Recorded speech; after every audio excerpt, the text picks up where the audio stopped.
So, Brooke, the Hobgoblin Fighter Battlemaster with too many weapons. Ravenous, the Warlock of the Great Old One Tiefling with too many Eldritch Blasts. Lyroon, the Monk of the Path of Mercy Elf, who can punch people back to life. And Nanto, the Glamour Bard Warforged, who does not understand taste, even though he is a chef. Yeah. Well, I mean, to be fair, you know, when you get it wrong, you can just make it taste nice anyway with prestidigitation, as we found out. So,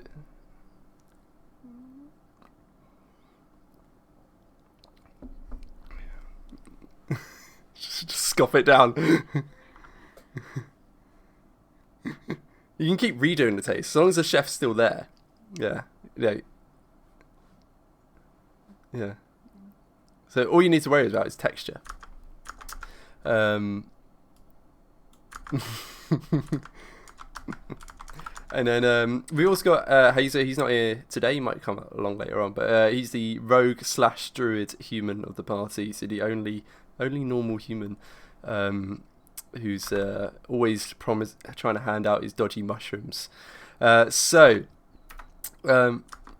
Yeah, a bunch of weirdos, as any D&D party is. So so far, oh yeah. Yeah.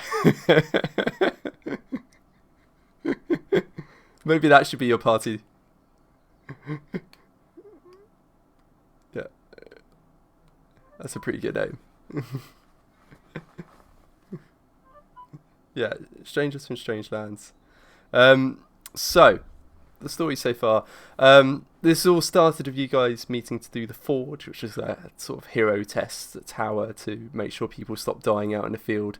You then went off and slew some living pumpkins. You then went on a shopping episode and bought some stuff. You then went into the sewers to go check out the Crimson Cleavers, who had been abducting / buying children off the poor refugees who've been flocking into Daggerford because of all the various living crop issues. And you rescued a bunch of kids. You rescued Danny DeFito. Then you promptly made sure Danny DeFito ended up getting locked up, and in fact even helped the guards capture him. He is not a fan of yours. Yeah. You sunk a good share of you sunk all of your coin into buying a cloak of protection. Yeah, you've met Duchess Morwen Daggerford, and then you went on a new mission that she's commissioned you on. While you're waiting for Harvest Close, which is in 2 days hence, where you had to go slay some living corn, and you had just done quite a bit of that, and they look horrible, something like this picture here. Yeah, it's good. This is from a game called Maze, which is all about corn mazes, and yeah. Excellent. Of course.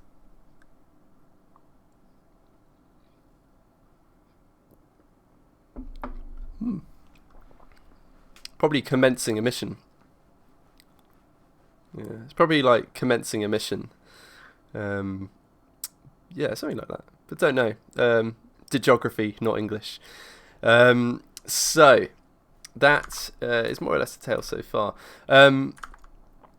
So you had been slaying a bunch of living corn. So let me just flick to my notes.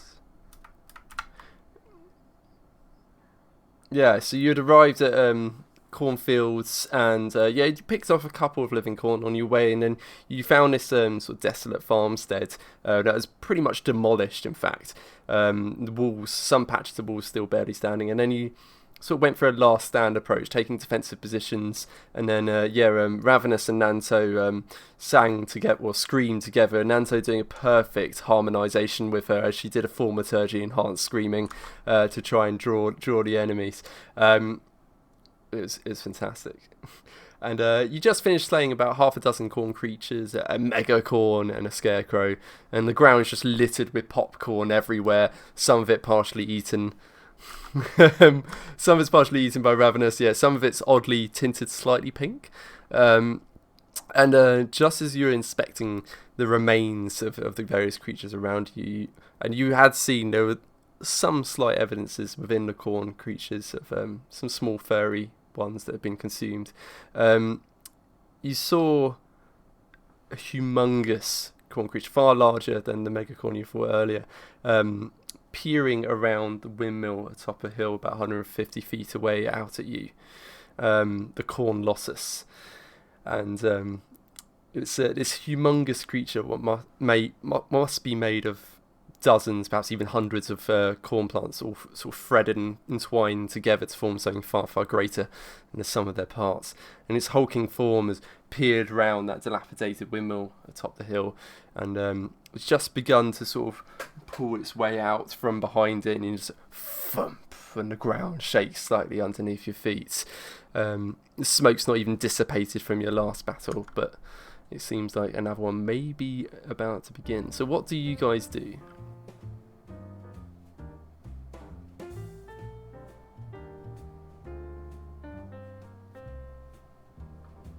But anyway, right, so Lyroon, as soon as he spots this giant Cornlossus poking its head around the corner, exactly, just knocks loose his two arrows sailing across the very longest range that a longbow can manage, and it's just this long, yeah, exactly, this long looping arc flying through the air before slamming down one after another and just funking, yeah, just loop through the air. Yeah, funking directly into the center of this massive Cornlossus. How much damage do you do? So you rolled a 16, 26 to hit, 12 and 9 damage. Yeah, not too bad. Not bad at all. So I'll just type this in. So, looks injured. You can see it's one or two of the threaded corn plants that seem to make up its body drop away, almost like they took the blows and it just died and collapsed away from it. So, yeah, exactly. A couple of living corn babies with those horrible faces just drop, but you can't quite make them out from this distance. And you can see it sort of looks down very slow, like, and just this horrible mouth opens up from the giant corn head that it's got. And in fact, I can show you what it looks like. Yeah. It's not as horrible, to be fair, because it's quite hard to find the right art.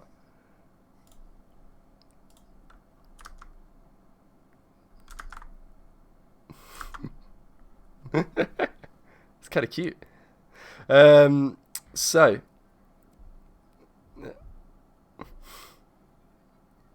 yeah.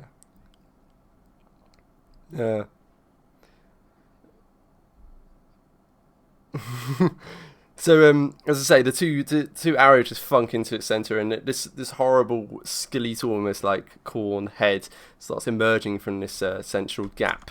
In fact, I can show you what it looks like without the. So emerging from this blackened hole gap, and just sort of emerges outwards, and then looks down at the two arrows, and then back up at Lyroon, and this horrible mouth tears itself open. And just roaring shout erupts from it.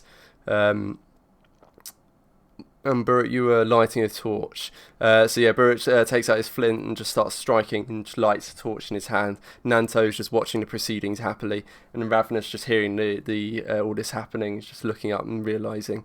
And yeah. And then he just starts to pull himself back away behind the windmill, taking cover. Roll for initiative.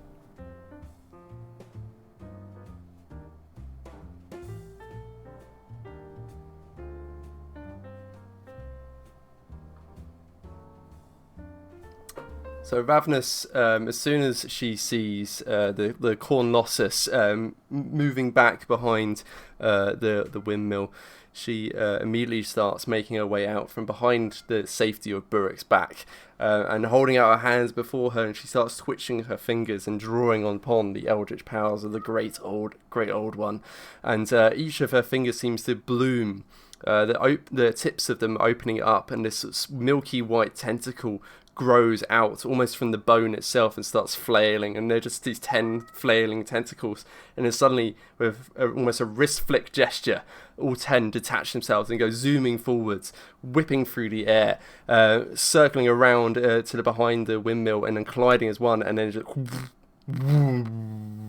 this massive sphere 40-foot wide diameter sphere of absolute midnight black opens up. And in fact, the description is quite specific on this. It's a 20-foot radius sphere of blackness and bitter cold appears, almost like a gateway into space. And it's centered on that point just behind the windmill, and this void is filled with a cacophony of soft whispers and slurping noises. Hello, danger, danger. And it's impenetrable darkness. There's no light, magical or otherwise, it can escape it. And the Cornlossus inside is fully blinded. So it's when it starts its turn and ends its turn, it takes damage. So nothing happens for now other than just it's in the dark. And you move forward. So cast up the spell, Ravenous.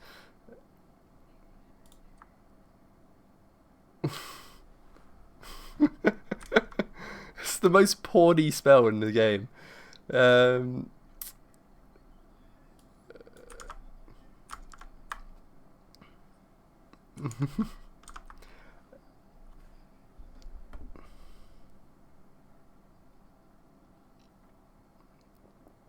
There's two.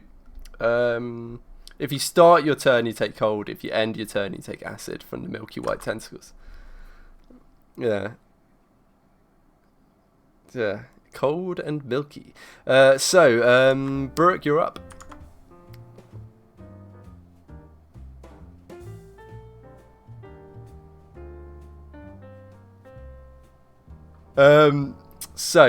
Because there's like several strands of corn nearby that seem to be just completely innocuous until now. One of them, relatively nearby to Ravenous, suddenly twitches unnaturally, and it opens its eyes, and that horrible mouth starts opening up, and it starts crawling its way towards her, and it's not the only one.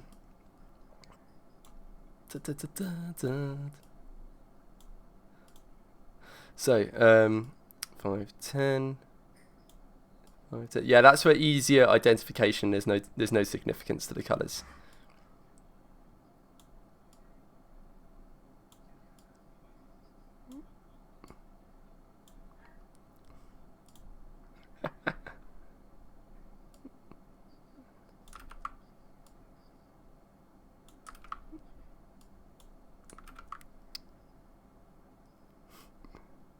Okay.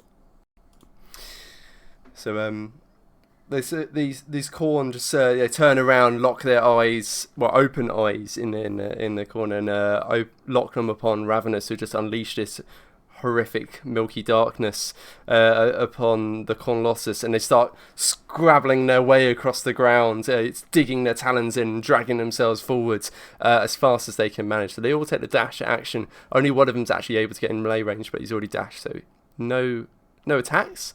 But Ravenous is starting to get some unfriendlies nearby. Next up is Nanto. Yeah. Triggers. Yellow move first anyway, so that works. So throwing a torch, this gets complicated. Is that an improvised weapon?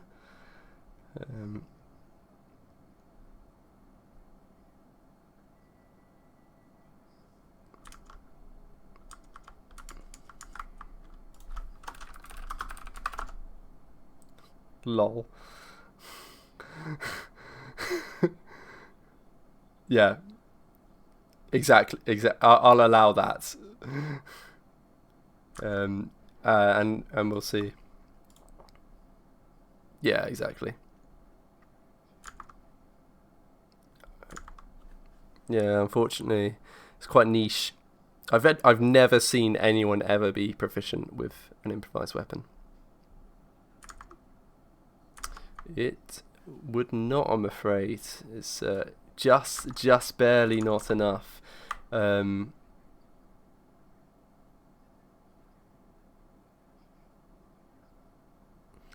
hit him, but it did no damage.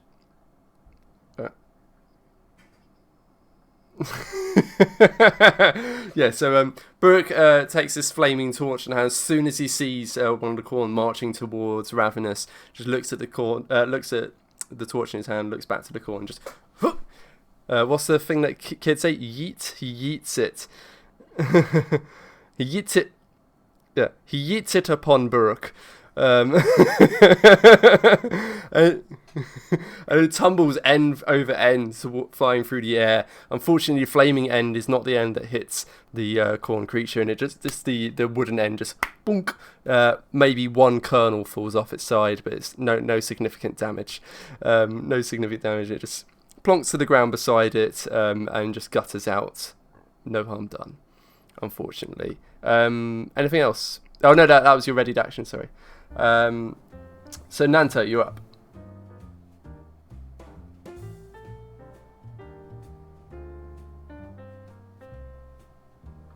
So yeah, just Nanto holds out his hand, time out, and then there's just these bubbles start appearing around them. This almost like, and suddenly their movement starts slowing down. And it's almost like they're trying to fight through water, trying to drag their way towards Ravenous, and 3 out of the 4, all except for the blue one, have been ensnared by Nanto's slow magic. It's very nice. So I've signified that with blue dots around them. Hopefully you can make that out. Don't know if that's clear. I'll make it red, actually. That'll be a bit more obvious. No. White? There we go. White. No, I work with a few people colourblind. Okay, so, which makes it really fun when you try to do a line chart with colours on it. But anyway,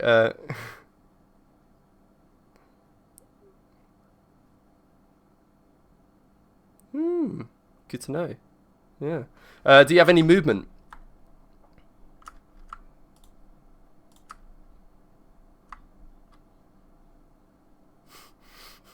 There?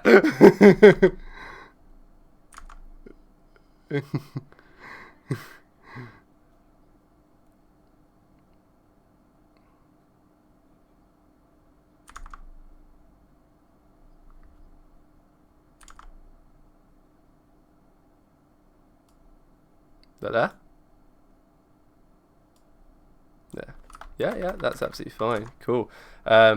Good. So yeah, no, as he's doing the timeout, he's just moving calmly a little bit northwest, getting behind the trusty fighter hobgoblin for safety. Okay, nice. Slow. Love slow. It's one of my favourite spells. Yeah, unless it's used against you. So Lyroon, you're up.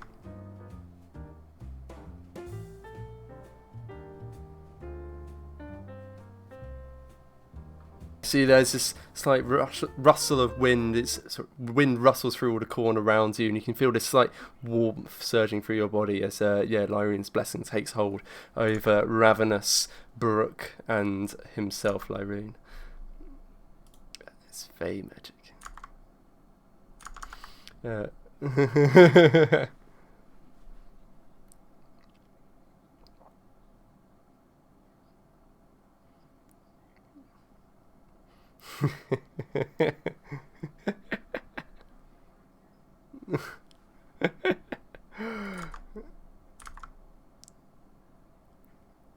Okay.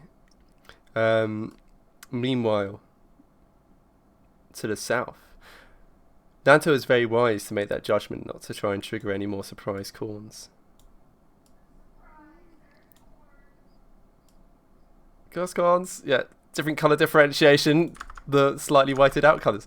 So yeah, some more of the seemingly inanimate corns suddenly open up eyes, open up mouths, and start clawing their way across the ground towards your party. 5, 10, 15, 20. 10, 15, 20. Yeah. Yeah. Alright. And that is the end of round 1. Oh, and someone's telling us they think there's audio issues. Is this where I find out my headphones? This whole time my headphones. You've been quiet again? No, they can't hear any of you. The hilarious. Wait, last time it was they couldn't hear you, but now they can't hear us. So if they watch the 2 episodes together... Yeah. We just put them together now. Easy. Oh, that's so frustrating. Yeah, it's because my headphones were messing up the other day, and so now it's just we don't recognise that device. Yeah, now they can hear you. That's really sad. Okay, never mind. It's only the first round of combat. So all of my jokes. I know, all of right? my wonderful jokes. But they could see you. They could lip read. Oh yes, the deaf community. Wait. All of your jokes or all of your wonderful jokes? Oh. I mean, they're the same thing. I don't know what you're getting at here. Me neither. But we had to make a try, right? Okay, so Ravenous, roll me 2d6. Oh. And just cut you off in the second half of that. It was too loud. I'm like not even next to my microphone right now. Why is this not? There we go. 45, 40, 45. Roll. What? That'll be 5 altogether. Cool. 5, 10, 15, 20, 25, 30, 35, 40, 45, 50, No. 55, No. 60. No. Yes. No. Yes. No. Maybe. So Perhaps. immediately, at the start of the Cornlossus turn, it starts getting battered by the hunger of Hadar's coldness. The sheer numbing cold starts biting away at its massive body, and you can see there's where you can't. Only Ravenous can see, in fact, because of her dark vision, her super dark vision. You can see there's a couple more of those corn plants start dropping away, sort of shriveled, and it starts stomping as fast as it can, trying to drag itself out of the hunger of Hadar as effects. But yeah, it counts as difficult terrain, so it's struggling its way through the milky tentacles, trying to pull them apart as it's trying to get out of it, but it still can't quite manage to escape its clutches. So roll me another 2d6, Ravenous. Okay. Oh, 6. So that's 5 and 6. Let me just put those on. So yeah, and even though it spends its action literally dashing, trying to get out of it as fast as it can, it still can't quite escape the clutches of the of all those tentacles. And as it reaches the edge, the tentacles start wrapping around its legs and start wrapping around and round, and there's this horrible acidic liquid juices that are covering them start burning away at the various corners around its leg, and more to start falling away. It doesn't look by any means particularly hurt just yet, but it's definitely injured. And you've slowed it down considerably, so it wasn't able to do anything useful that turn. So yeah, worked out pretty well. Right, that's its turn.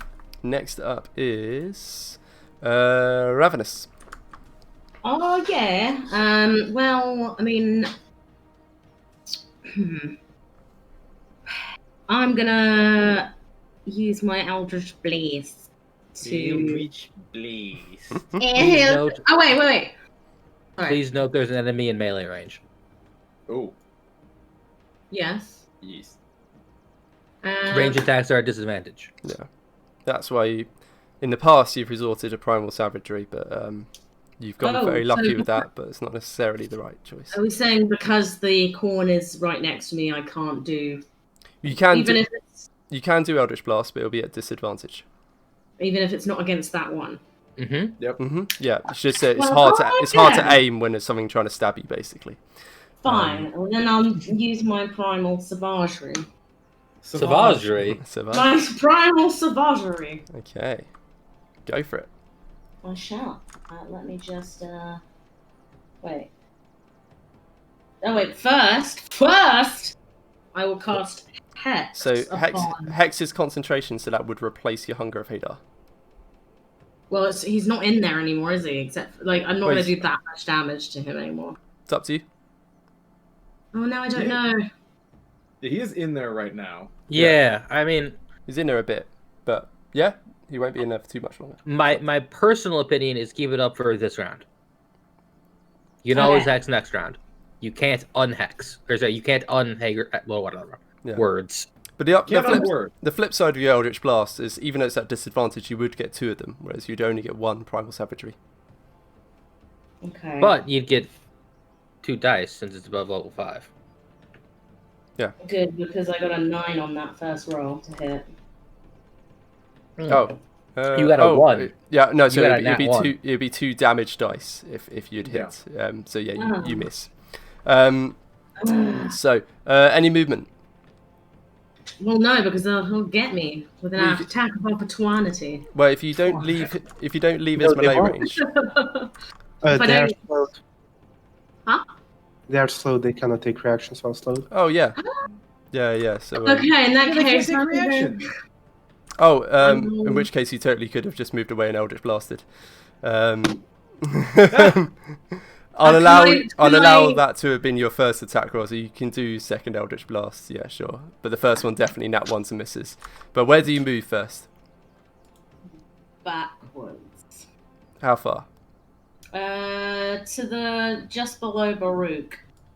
Actually, those corns are gonna get me. I'll move. I'll just go as far back as I can to the edge of the screen without going off to save you being annoyed. Cool. Oh, okay. that's nice of you. Right, so give me an Eldritch Blast attack roll. I see him on the yellow corn. Yes. I can't find it. Oh, here we go. One of my favorite things about That's a hit. Oh plus wait, bless. Plus bless. Plus bless. Right. No, Don't you worry definitely about hit. bless. You definitely hit. It's fine. So let's have that damage roll. That is an 11. Okay. So they have minus AC because of slow and plus attack rolls because of bless. It's going to be very difficult not to hit them. Yeah. Except with a nat 1. Yeah. So Ravenous, seeing the corn creature next to us is sluggishly trying to react. It's almost like it's moving through molasses.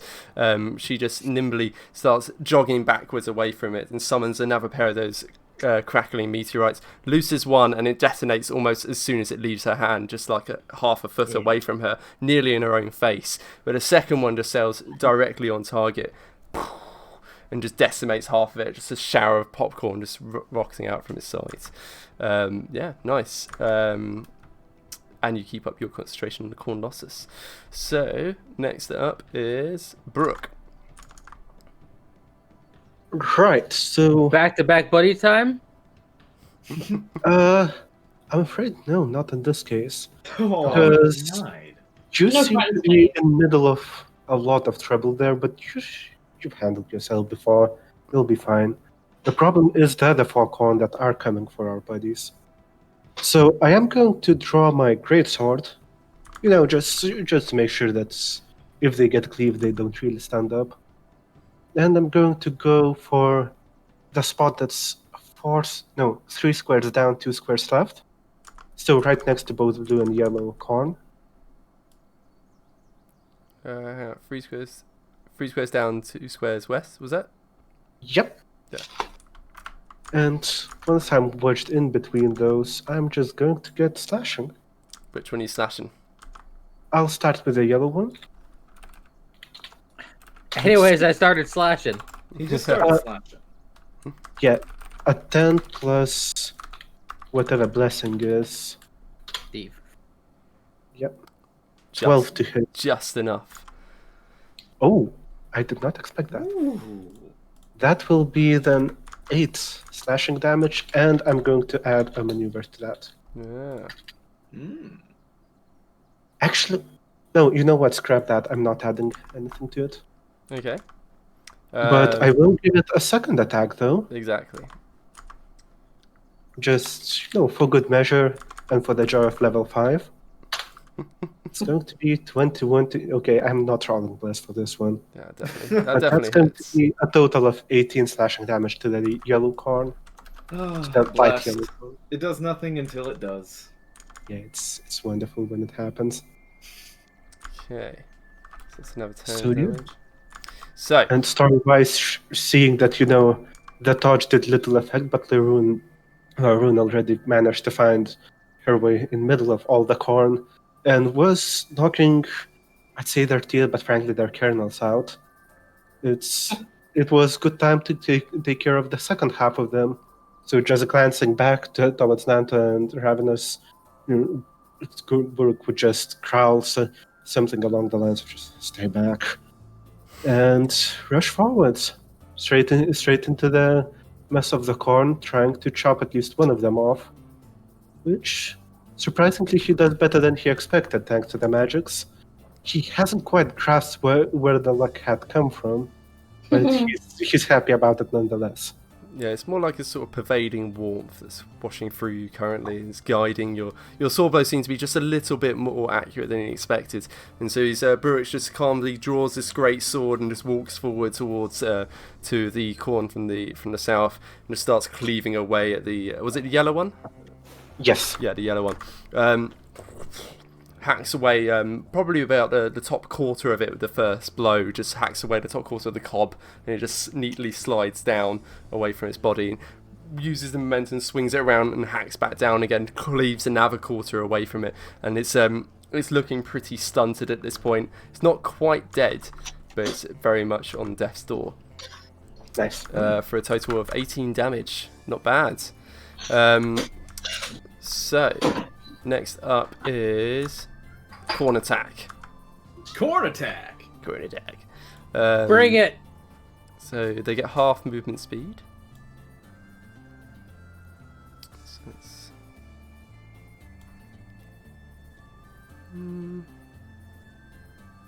yeah. I think that's about as good as they can manage. Right, so yellow and blue already in position can open up with some +1 flanking attacks, not the advantage flanking attacks. In fact, yeah. So let me just look those up. Yeah.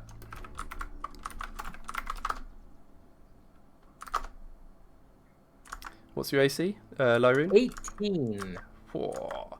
So the two on either side of Lyroon just raise these almost talon-like leafy limbs that have been sharpened into claws and just start raking towards him.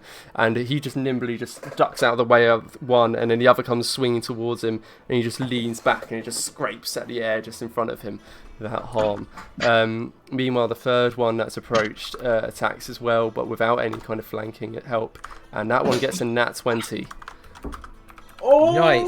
No! You take my least favorite number. I use my Path of the Grave feature to cancel that nat 20. Oh! What? He's making it up. I'm completely making it up. You son of a bitch! I got really excited. Yeah. Like, what are you hiding? How did you get... Oh, you didn't get that because you're... Completely lying. Yeah. So you're being a dirty liar. So those claws wrap around instantly around Lyroon's neck and start wrapping round and round and just digging in, and it is fiercely painful. The thorns starting to cut away his flesh. You take 15 damage. Ooh! From a nat 20 though, it's could have been a lot worse. Great.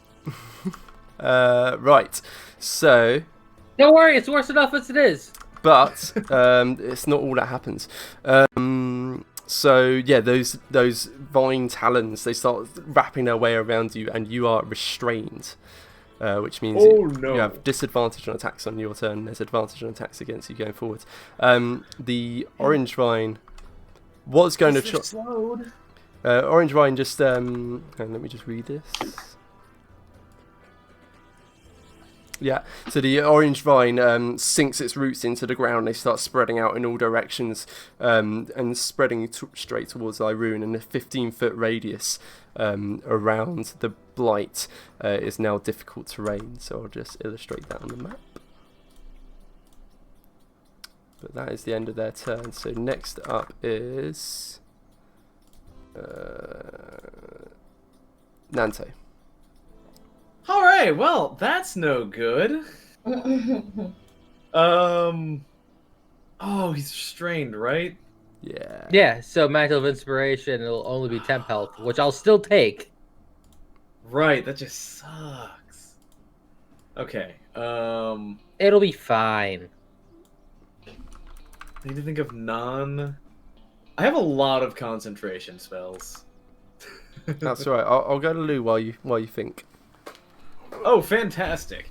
Oh, I know what I want to do. Hey, DM. Also, just to check your Mantle of Inspiration, how long does the temp HP last from it? I believe until long rest. Oh, have so a I still duration. have it.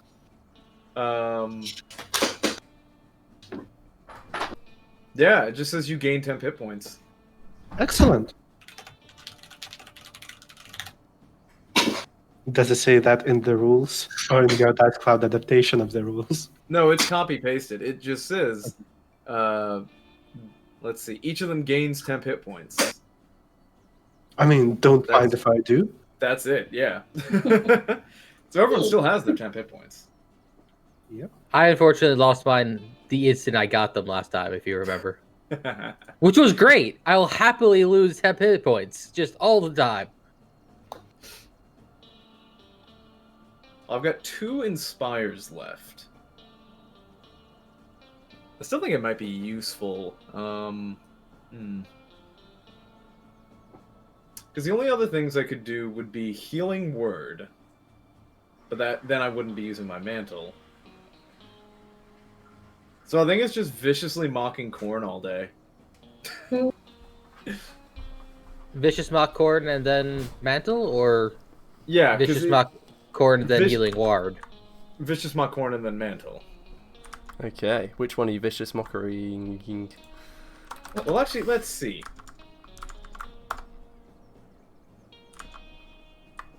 Healing Word, I think, would do more. But spell slots, man. I gotta say, I do love this cowboy music. I'm okay blowing a 2nd level Healing Word. Oh, but then I can't. I wish you could use a bonus action as an action, but unfortunately, that's not. So I think I'm gonna go for Vicious Mockery onto the one that is Restraining Lyroon. Okay, I see Which is orange. yellow, correct? Orange is Restraining Lyroon. Oh wait, no, it's the Nat 20 that it's green. Yeah. It's green at Nat 20. Okay, I want to Vicious Mockery that one. Okay. DC 14. He failed. Yeah, I rolled it as soon as he Yes! said it. He got an 11. So give me 1d4 damage. Or 2d4. 2d4. So whopping minimum damage. Minimum damage. Yeah. So what are you saying to mock him? I'm going to tell him that. Oh, unhand him! You are far too filthy to be doing anything of the sort. And you can see it just sort of gives a sheepish shrug, almost wiggle as it tries to displace some of the dirt and earth that's covering it. It's clearly not happy about these comments upon its stature. Nobody wants to be dirty. Yeah. Dirty Corn. And then I'm going to cast a Healing Word at 2nd level onto Lyru. Okay, nice. Now, how do I upcast in Avray? Oh, yeah, I know this one. Exclamation point cast Healing Word. It helps if they're in parentheses. Yep. Then -L space 2. Nice, you heal for 8. There you go. So 8 hit points given to Lyroon. Wait, it should be plus my spellcasting mod, right? Yeah, +3. Oh, it did. Okay, Yeah, so yeah. it tacked it on. Got it. Wow, upcasted for 1 more healing. Solid enough. Healing Gotta word. love it. Still, every little helps. Yep, and then he's going to say, "Oh, but not you, Lyroon. You're doing great." Yeah. Ooh. And, you can And just, like a green whispering wind just seems to swirl itself around Lyroon, coming from Nanto. this green whispering wind sort of swirls out of where Nanto's mouth should be, but Where it should be. Yeah, but you've never seen it. It just swirls towards Lyroon, just settles around the neck where those thorny vines had tugged in, and you can just see the wounds, the bleeding there just suddenly seems to cease. Meanwhile, the green corn is feeling very dirty, although nowhere near as dirty as the Cornlossus feels after all the tentacles. Next.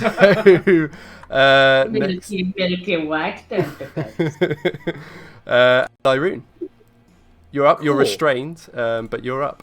Am I? Am I really? So there is a DC once- to escape if you wish. Nah, I'm good with that.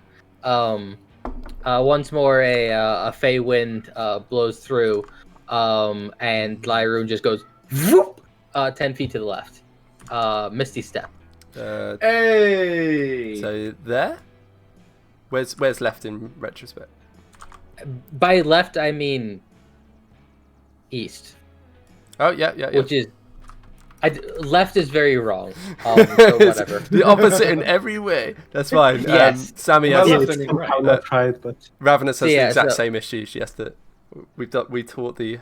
Yeah. No, I do. It's a I do dyslexic that thing. too. That doesn't work for me because if I do that, I'm like, which L is the correct way around? I just go, which hand do I write with? Okay, then this is right. So silvery mist pours out from Lyroon and just rematerialises from Fey Wind, just rematerialise on the opposite side of yellow.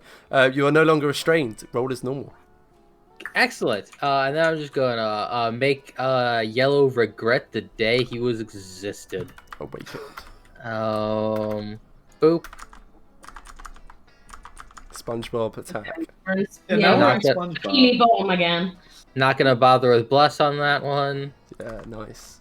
So that's that 19 natural roll. So it's Also not going to bother with Bless on that one. Okay. Cool. So And I already used my bonus action, so that's no flurry of blows. yeah, it's already dead. Lyroon just pops out of existence and rematerializes only a moment later on the opposite side of Yellow Corn. Bam, bam! 2 rapid fist strikes and just staves in the center of the cob, and the corn just sort of the top half just sort of swings, almost like the nearly headless Nick in Harry Potter, just sort of swinging a bit on the barest bit of flap husk that's still holding it in place, and the whole thing just flops sideways, dead. Yes. One Nice. down. There we go. 7 to go. Corn. In fact, I need to make them more obvious it's dead, but I'll get to that. Next up is the light corns. So 10, 20, 10. So we're gonna have 3 attacks against. Well, actually, 3 attacks against Brooke. See, this is why we should have done Buddy Buddy. I mean, then those attacks would be going for Nantar, Lyroon, or Ravenous. So the corns move in and start to surround Burke and start slashing away with their talon-like vine limbs. Many of them are on target and start slashing towards him, but that heavy chainmetal armor is damn near impenetrable, and while many of the rungs are damaged, no damage at all done to his actual flesh. Nice. 4 misses. That is, they didn't roll above a 6. What's yellow a miss? I could screenshot this. It's absolutely ridiculous. I mean, I'm okay with this turn of events. Yeah, I'm not.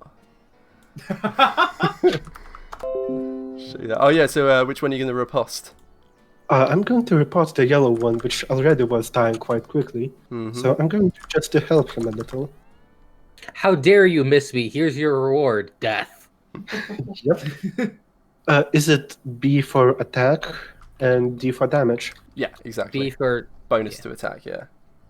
Yes, so that's gonna be their riposte, which is 20 to hit for a very uninspiring 9 damage. But it is With sufficient.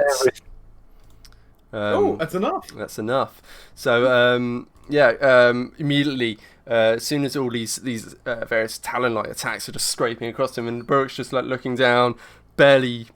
He's not really that fussed. He just trusts to his armor, gets the greatsword out, and in fact, actually no, he chopped off the top quarter, then chopped off the next quarter, and he just brings it down overhead and just chops down the bottom half, the remaining cob in half. Bisect it neatly. That sounds Bye, good. Cobb.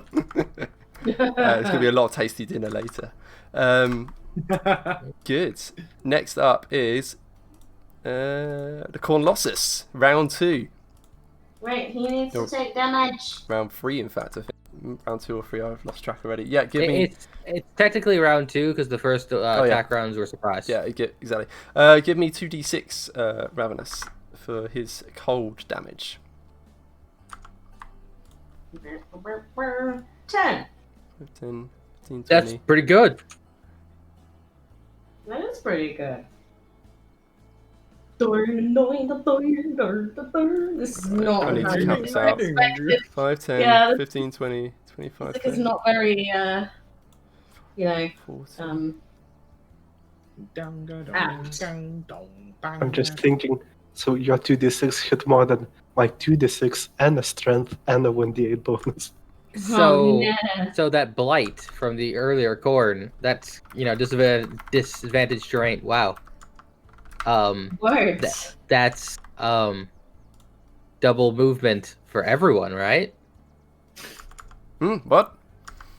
What? The blight that the brown corn is doing. That's double movement for everyone, right? Good question. It's It's a difficult difficult terrain. Difficult terrain. That was the word I was looking for. Not Uh. disadvantage terrain. No, I knew what you meant, but Yeah. Disadvantage terrain. The terrain of advantage, also known as the high ground. for non-plant creatures, I'm afraid, it specifically says.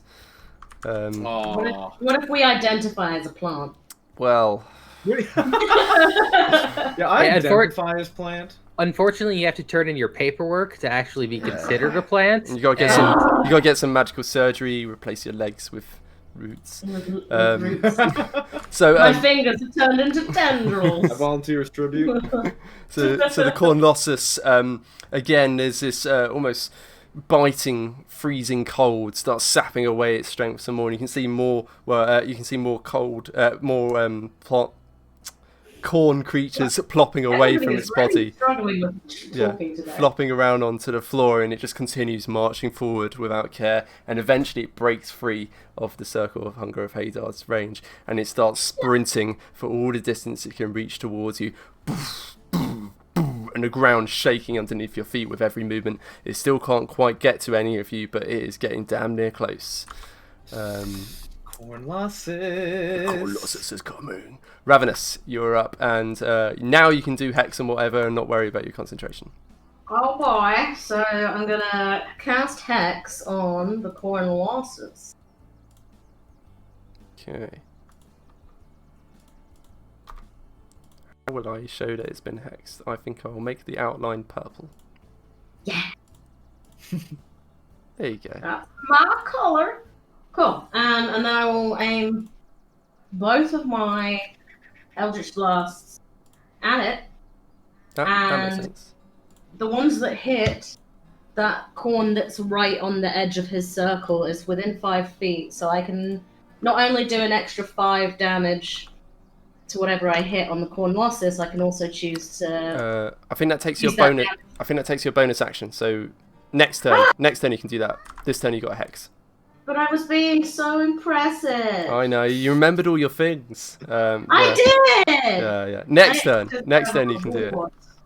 I should get an extra bonus action for remembering that I can do things. I agree. Oh, no, I am Can I get a impressed. can I get a memory bonus? But give me. Well, first cast up your hex, and then give me 2 attack rolls. I'm just putting it on my D&D Beyond. So attack rolls. There is 1. Also, I forgot to say, Syrinscape. We are using Syrinscape sounds because epic games require epic sound. There you go. There you go. I remembered. One day I will forget, and then they'll sue me. Then they'll sue me. Okay, so it was a 16 and a 14 to hit. What are you targeting? The Cornlossus. The Cornlossus. Cool. Lots of bless if those matter. Give me a bless on the 14. In fact, it definitely hits because the AC is 15. So bless literally saved the day there. Give me your damage rolls. So that's 1 plus the hex damage. Is that right? Yeah. So give me an extra 1d6 on each of those. So that is a 15 damage and. I mean, could you do it? It's done it. 13 plus your hex. Plus That's 6. Nice, Yep. nice. So Those are some nice hex rolls, man. Yeah. yeah, I mean it's warlocks. That's what they do. Warlocks. Warlock life. So in one turn, you've dealt 34 damage. Whoa, I'm so cool. At level 5. So yeah. Any movement? I assume not. Nah, there's no point in me moving. Yeah. I mean, I'll allow you to like move further off the map, and we just say you're off the map. It's just for the sake of convenience. So I'm not going to do it. But anyway, so easy to target this thing. It stands 15 feet tall, so it's way above everything else in terms of targeting. Otherwise, you'd have to deal with trying to shoot past your friends and enemies. So Ravenous just summons forth another pair of those crackling purple meteorites of energy and just blinks, letting go concentration on the hunger of Hadar, and immediately that massive black sphere of darkness that had been behind the windmill, one last slurping noise as it just sucks in on itself and just pops. And then there's a small explosion of small tentacles, like a firework made of milky white tentacles. Just rain out and everywhere. Good. And you can see the windmill. It gets everywhere. And you can see, you hear this sort of a crunching, grinding sound come out from the windmill. It seems like it was there's sort of some freeze-for action happening upon the stonework. It's not looking especially stable after all of that. Meanwhile, a purple sort of shimmering shadow comes across the Cornlossus as Ravenous applies a hex to him and releases the 2 meteorites, and they go sailing forward. Bam, bam, 2 explosions, 2 fireworks of popcorn raining out from its chest, scattering across the ground, and it sort of rocks back from the blows. Let's see. And finally, it's looking bloodied. Oh, yes. There you go. Next up is Brooke. And I'm just going to change up the music because it is far too jumpy. It's really chill. It's gone from like SpongeBob Land to like Happy Western to like gentle guitar on breeze. It's like, this is not battle music. That's better. Battle time. This is more like it. This is much more battly. Yep. Can I check on one thing's wording? You may. So, maneuvering attack, the way it says that when you hit someone, you expend superiority dice that add to the damage, and a creature that can hear or see you can use his reaction to move up to half its speed. Mm-hmm. Can I use that on myself during my own turn? Ooh, Do I have a reaction during my own turn? Let's begin with that. Yes, you have a reaction during your own turn. That's why you can shield, which I've done several times before. I don't know. I don't think you can maneuver yourself, but I'm interested in finding out because I have a character. No, it only works on your friends. Okay. I mean, a friendly creature who can't see or hear me. I am that creature. I'm not a friend of myself. Yeah, I mean, it depends how much you like yourself, yeah. Yeah. To be fair, I really hate myself. Fairly friendly. I don't think I consider myself a friend, so. Yeah. Not even a friend of me. But Yeah, you could certainly use it to move Lyroon. You could use it to move anyone else, but not yourself. Yeah, that's fair. In that case, I'm going to go with one great sword swing at the orange corn for the moment. Okay. It's going to be let me just roll Plus. a bonus. And actually, was it about 3 or 4 sessions ago that you did give me an inspiration? Did I? I can't remember. It was over some completely atrocious joke. It might have been the baby changing station. Yes, the baby changing station. You may claim your baby changing inspiration. I am doing exactly. So for our half dozen viewers, that was a station inside the sewers for infecting children with the were-rat virus, and wherever it claimed that was the baby changing station. It's not wrong, it's also disgusting. That hits. So 10 damage. Yes, so that's one solid smack at the orange con, and I'm going to give it a second one. Hopefully this one connects without any problems.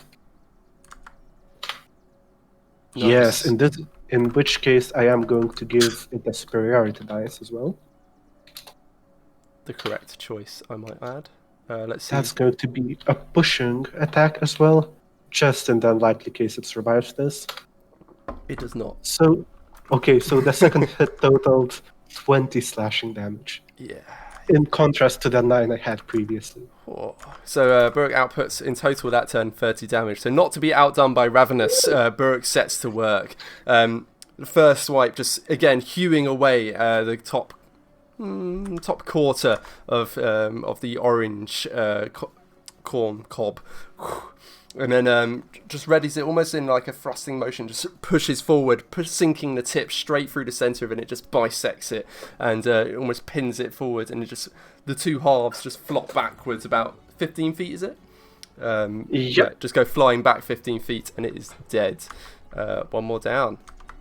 Amazing. In which case, seeing that one is no longer a threat, I am just going to calmly step between the two corn a bit closer towards the room. So just 5 feet to the other spots near the both of them. Like that. Yep. Okay, no problem. Next up is question mark. That's the dark ones. So I was gonna be so upset if you had a third wave of corn. Yeah, third corn. and that's so that's his they have to. So the slowed ones have to dash to get to Lyroon. That is the best thing I've ever heard. But blue, dark blue, is able to move. So we get one attack this turn. Slow is the best spell ever. Well, you see, two attacks. Bless is the best spell ever. Again, bless is great. Bless is useless until it works. Okay, so yeah, and I will happily take every time that it's useless. All right, every time you pass a save because you rolled a 20, happy. I'm fine with that. I'll take it every day. So, blue corn scrabbles forward as fast as it can, and it's unslowed. It's able to quickly get over to Lyroon and Burik's side, and it raises its hands, but just waits a moment for a certain thing. Meanwhile, orange and green claw themselves forward as fast as they can. Sorry, actually. My bad. It should be there. Waiting for a certain. Yeah, orange is clawing itself forward as fast as it can towards Lyroon, and in its slowed state, even when it's dashing, it's only able to move a total of 10 feet. These things don't move particularly fast anyway. Green settles for only dragging itself 5 feet forward and then sinks its roots into the ground. Lyroon, give me a strength check. Wait, let me check if it's a check or a throw, actually.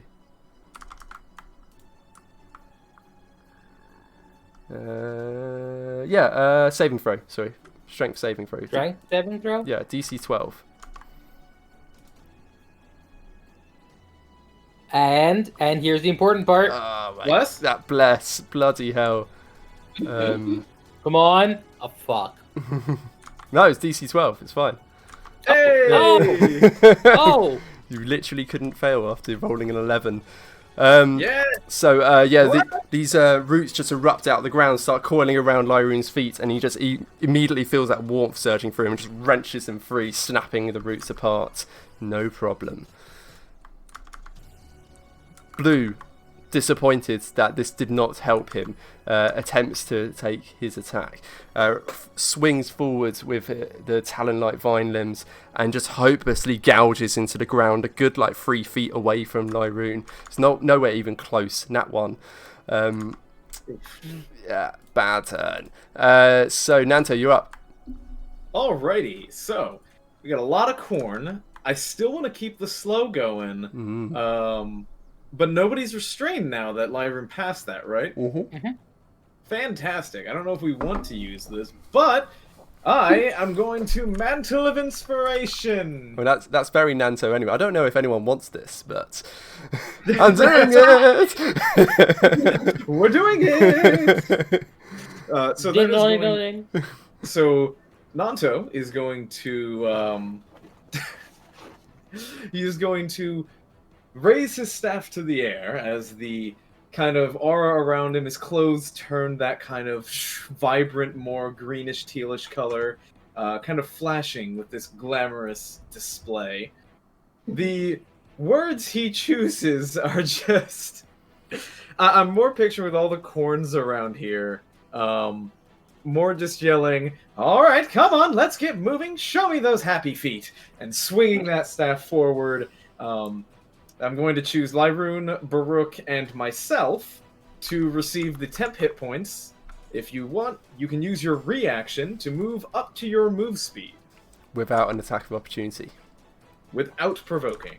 And how many temp points is it? 10. 8 points. Eight. Oh, 8. Yeah, you just denied yourself 2 extra free hit points. I mean, I gotta be honest. I'm not gonna front you, man. Yeah, fair. So yeah, it's this wave of green luminescence, almost like a miniature firework, just out of Nanto, waving the staff, and you can all feel yourself bolstered by these inspiring words. Baruch, are you going to use your reaction? I'm afraid I'm making my stand here. Excellent. I'd like to use my reaction to move an impressive 5 feet south. Nice. Shoulder to shoulder. Burke wants to save his reaction for a riposte. I know what he's about. And I would like to move. I would like to move 15 south. Okay. So 3 squares there. There we go. All right. That way he'll provoke if the corn wants to get to me. It'll have to provoke from Baruch, and the ones above shouldn't be able to dash to me that easily. Well, in fact, it's Actually, your turn. Yeah, so you can move like 45 in total if you use your reaction. Oh, right. So I mean, what else am I going to use my reaction on? Actually, move me another down 2 right to the 1. Yeah, let's go there. That'll be more fun. Okay. Cool. And he just takes off running at slightly enhanced speed. Dunk, dunk, dunk, dunk. Slightly enhanced. Yeah. And then, on the green one, I would like to mock him. Oh yeah, because that's your bonus action. It's such a good bonus action. Bloody hell. So good. Okay. Let's see if his feelings are hurt. Does it save? Nope. 14. Yes!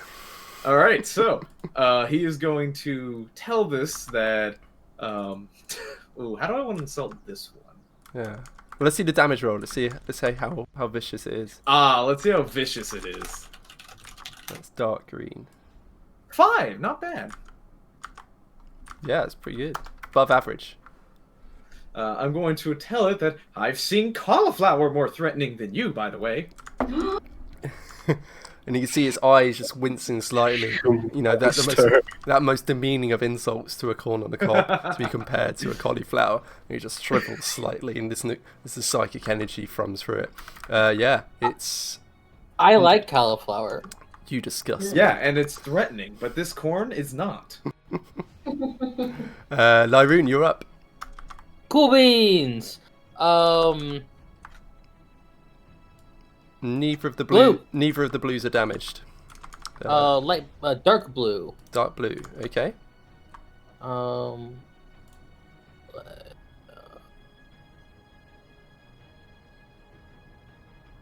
Nice. Kitty, must you? Kitty. Yes, he absolutely must exit the room at must. once. As soon as I went to get up, he came straight back. So Lyroon does just 2 roundhouse kicks, just right after other, like windmill style. Cool. Any movement? Anything else? No. Wait, no. Sorry, I take that back. I'm a dummy. I do 3 windmill attacks. Oh, you're offhand. Of course. Let's have that third roll. 15. Yeah, that hits. So that's another 6 damage. Okay. Well, I'm just trying to imagine how 3 roundhouse kicks in 6 seconds span look. Yeah, it looks. They have to look epic. Imagine a figure skater. That's me right now. Yeah. I mean, haven't you played Street Fighter? It's just Hatsumata Pukin! It's a hurricane kick, man. Just starts swinging. So the way I'm envisaging this is Lyroon just leaps forward and just swings round with his right leg and just cracks into the corner and pushes off, leaping actually towards Buruk and then just planting a foot on his chest and bouncing back from him and just throwing both feet towards the corn, just bam bam straight into its what would be its chest, but yeah, just sending kernels flying free in every direction, just staving it in slightly. So that deals a total of 19 damage. It is, yeah, it's not quite critical, but it's well on the way. It's definitely bloodied.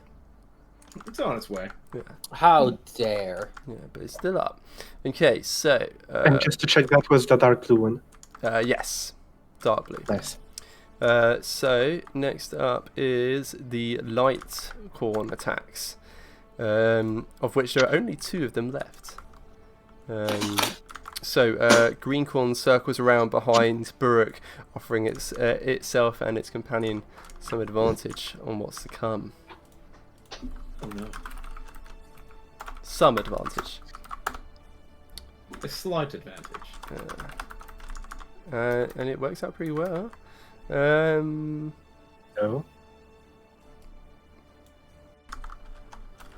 How does the armor do this time? Yeah.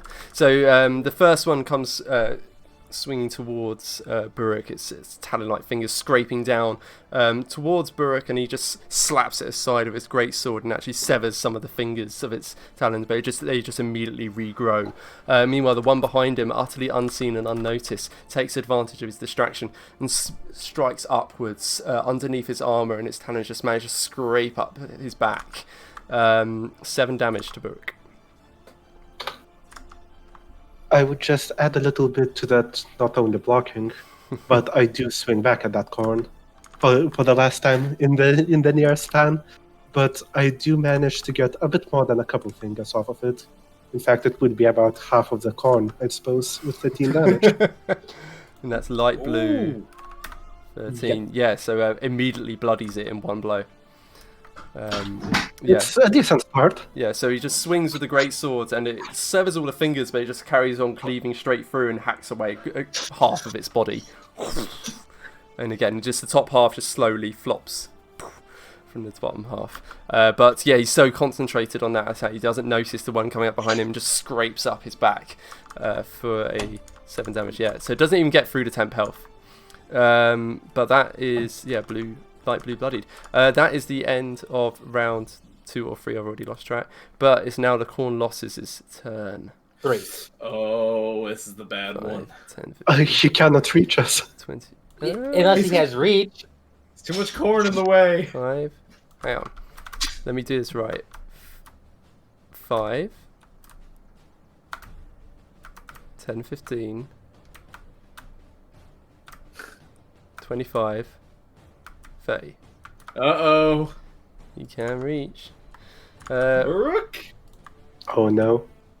Don't worry. You have 1 temp hit point left. It's and planned. loads of health. You're fine. Okay. We've got this. So, alright, I'm just going to roll this all up and I'll describe it in one go because there's a bit to It's do. usually better to do that way. Yeah, I can almost hear the clattering of numerous dice. Here's his first attack, second, third. Oh, that's a nasty one. And oh, that's a miss. And 2 saves, please. Okay, what's your AC? 17, I believe. Okay. Yep, 17. I love how, like, D&D Beyond is so white that you see the light on Brooke's face change when it tabs to that page. Yeah, it's not like the other ones I have open are that much different. Just easy. Huh. Cool. Okay, so yeah, it just brings itself forward and it starts raising 2 massive limbs made out of corn, but corn that's been sharpened into almost like hook-like blades. Brings one slashing down towards him, and he just immediately hooks in behind his armor and just sinks into his flesh. So the first strike does 9 damage. The second one as he's sort of grunting in pain from that, comes swinging from underneath and just, again, hooks under his rib cage and starts tearing away at his flesh for a further 15 damage. Ooh. Then... That is quite painful. But that's not all. Stop. But wait, there's more. But then, so it stomped forward towards him, done these 2 attacks, and then its roots started burrowing into the ground, surging forwards, and erupting out from the ground underneath both Buruk and Lyroon. Both of you... Buruk is... the roots wrap around Buruk's form, just sealing his legs in place. He's now grappled. Something happens at the start of his turn. Meanwhile, Lyroon, too quick and agile, just leaps out of the way from the roots trying to grab at him, just barely, and they just close under where his feet had been just a moment before. It's worth saying, so there's roots around Buruk. It looks like those could be damaged, but also there is a way you can just try to escape using the DC. Oof. Yeah. Well, that was Here fun. we go. That's the Cornlossus. Ravenous, you're up. My turn! Okay, so, now that I have my bonus action, I will unleash 2 Eldritch Blasts against the Cornlossus. Let me just get those roll. Choo! Pew. 17 to hit, That hits. and a 21 to hit. Those definitely hit. Nice. So I will use both those rolls then. So that is 13 damage plus my hex, which is +2. So 15 altogether for that one. Mm-hmm. But I also can use my bonus action to put another 5 damage on that. Yeah. And as well as him, any of the ones within 5 foot get 5 damage as well. So that's the light blue, takes 5 damage as well. As well as, what's the one that's right next to him? That's light blue. No, but there's 2... They're dead. Okay. The ones underneath him are dead, yeah. That would be me. Please don't add 5 damage. No. He is Cool, also and then- within 5 feet, yeah. Second one is 11 damage. Plus She's also X. not so much of a friendly Plus- creature at this point. Plus 6. That makes it 17 damage. Nice. Okay. Brutal. So, Yeah. how do you want to flavour your psychic thing?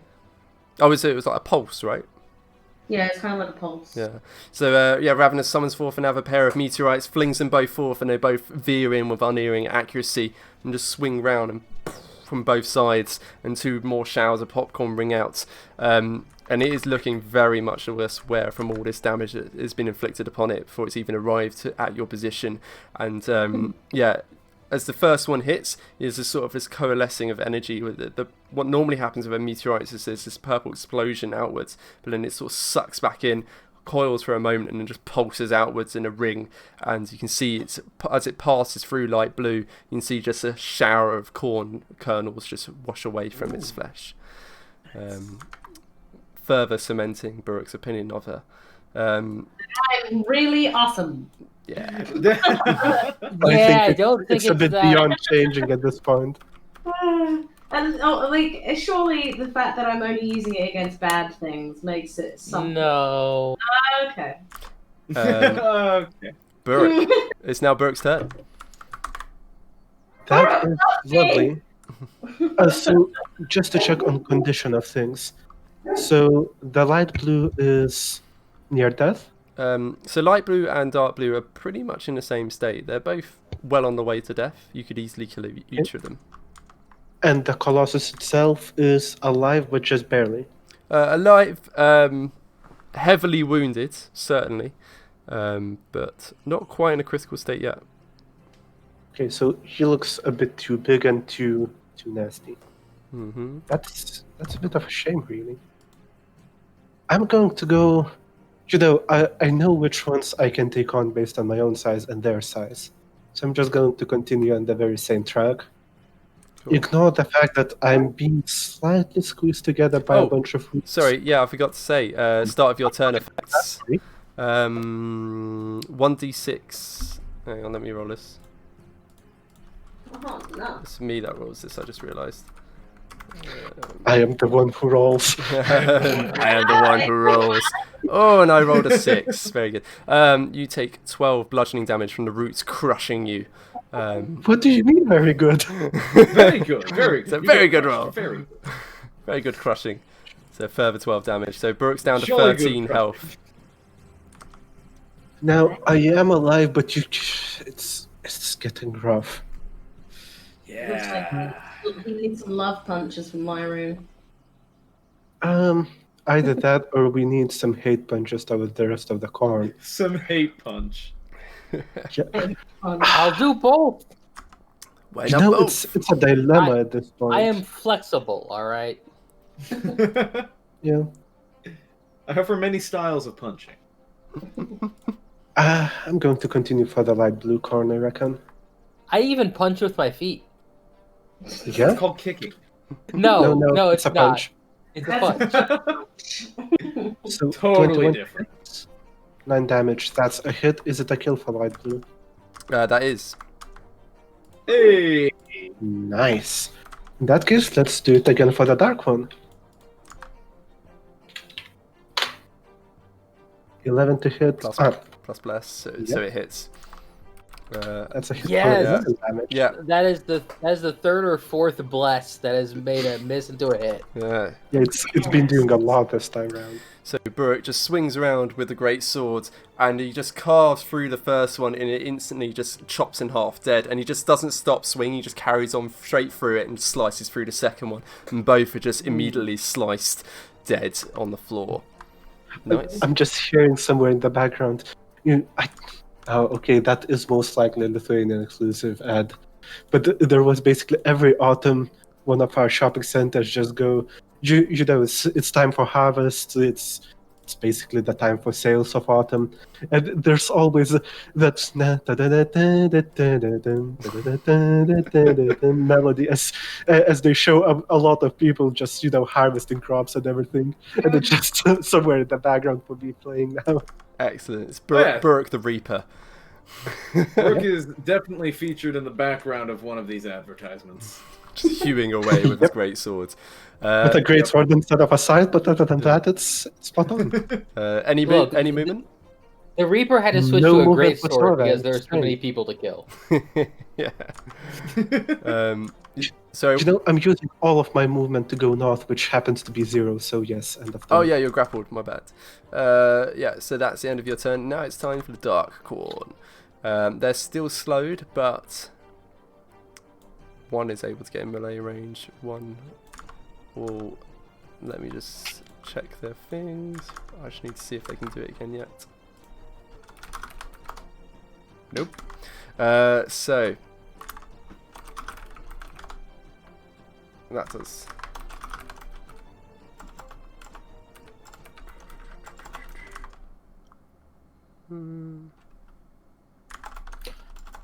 Hey DM, I know you're doing incredibly important things. Hmm. This is super more important. Can we get a little picture of Nato's face underneath Potts' face? Oh, This is utmost importance. Look, it's messing with like the order. Like if you have the picture, you don't need the little picture.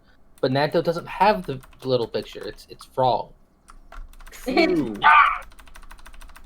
This is a travesty. It needs to be rectified immediately, or I'm Look. quitting. Exactly.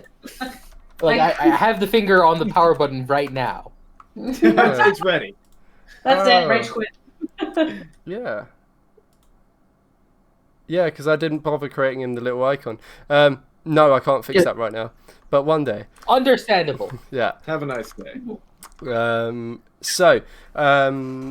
The two slowed corns begin to approach, and I just realised one is now sat underneath one that's dead. There we go. The two slowed corns approach. The green one, dragging itself forward, isn't able to make much in the way of headway, so it just dashes. So in fact, it would dash through there. The orange corn, though, is able to drag itself forward 5 feet and get within range of Lyroon, and just strikes forward with its talons, trying to scrape across his flesh. and is successful. Lyrian is just slightly too slow for trying to duck out of the way for it, and they just claw down his thigh down to his calf, and in their wake it's just a bit of acidic juices start digging away. 9 damage. Music stops, hasn't it?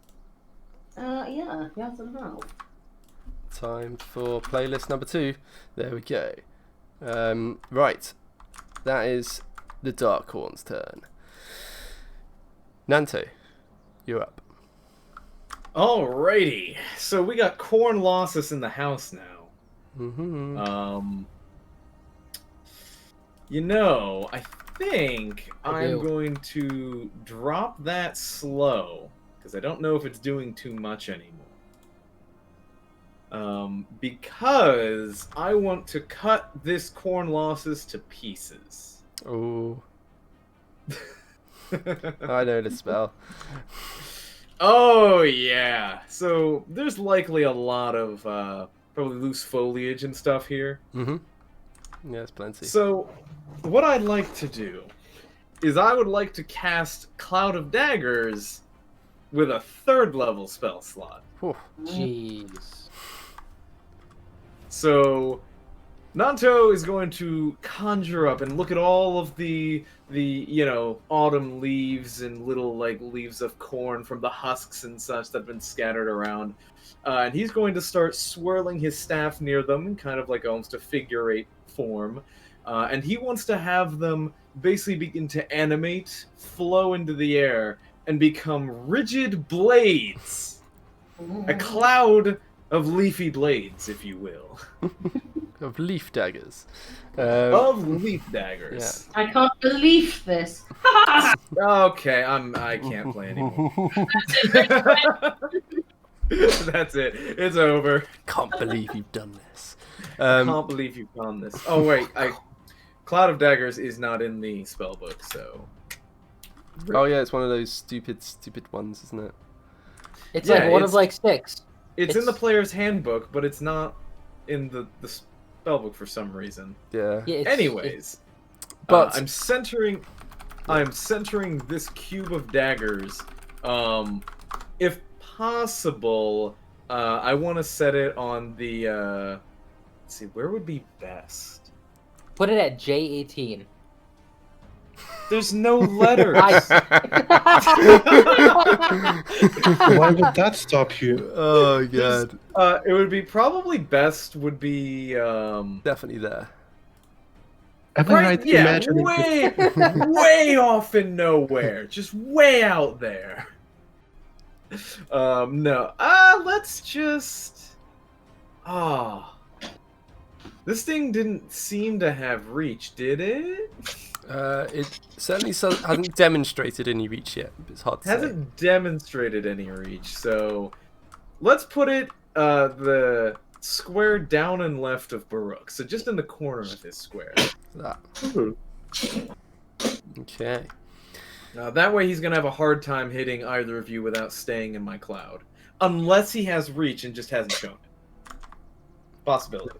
Then he's moving away from me, which is also not healthy. It works out. So yes, I will conjure up my cloud of daggers ever so happily. But in addition, Nanto doesn't like that there's a direct path between it and him. So as he conjures this up, he's going to kind of blink a bit and just, sorry, I'm just going to leave that there. Don't mind me. Don't look at the man in the wonderful outfit. And try and sneak away 4 squares to the north. Oh no, 5, 10, 15, 20. Actually, 5. Let's go right next to Ravenous. Okay. Buddy, buddy, and buddy, buddy. Yeah, there we go. So, And yeah. And that is, I believe, I don't want to use another inspiration this turn. So actually, no, I think I'm good for now. Okay. So, the leaves and foliage and husks of corn start rising into the air of their own accord and start swirling and sharpening into this cloud of deadly blades made out of foliage. And you can already see it starting to hew away little chunks of the Cornlossus, but no damage just yet. We'll wait until its turn to see what happens there. And then Nanto just skips away merrily towards the north. Lyroon. Cool beans. So, both green and brown are dark. Green and brown are No longer slowed. Yeah. They're no longer slowed, but they are also undamaged. Yes. Let me check. Green and blue. These are green and orange though. Green and orange. Green has had a little bit of damage. He's been the one that was getting vicious mockery. Ah, excellent, cool. Then I will start with green, dark green, and I will do the first of my 5 attacks. Oh my god. So first is a jab, right in that disgusting mouth. Right in the kisser. Second is an uppercut, so it hits right where the kernels start. Then I'm going to use Flurry of Blows to... Well, is it still up? Yeah. Excellent. Then Flurry of Blows to do a knee to the chin.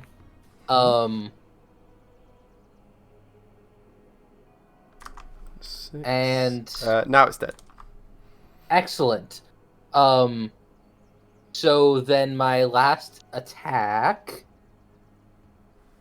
because unfortunately I did that wrong and I can't use my necrotic touch on anything, would be a heal to...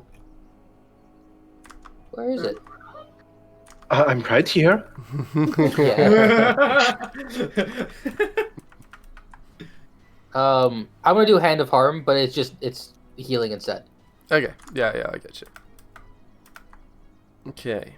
So after the punch kick, as I'm kicking backwards, I'm bending so that I can lean back and just go pop Baroque right in the spine, which feels great, oddly enough. Yeah.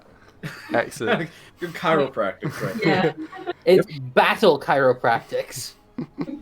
So Lyroon just jabs forward it straight into the center of that disgusting mouth that the corn has, and it just rocks back some of the kernels around its mouth, squished and misshapen, and then he just rears back and then just swings upward and uppercut, and its whole upper half just snaps back, and you can see it's almost split in half from the impact. And then was it a kick after that? Yeah. Kick, yes. Oh yeah, it was a knee.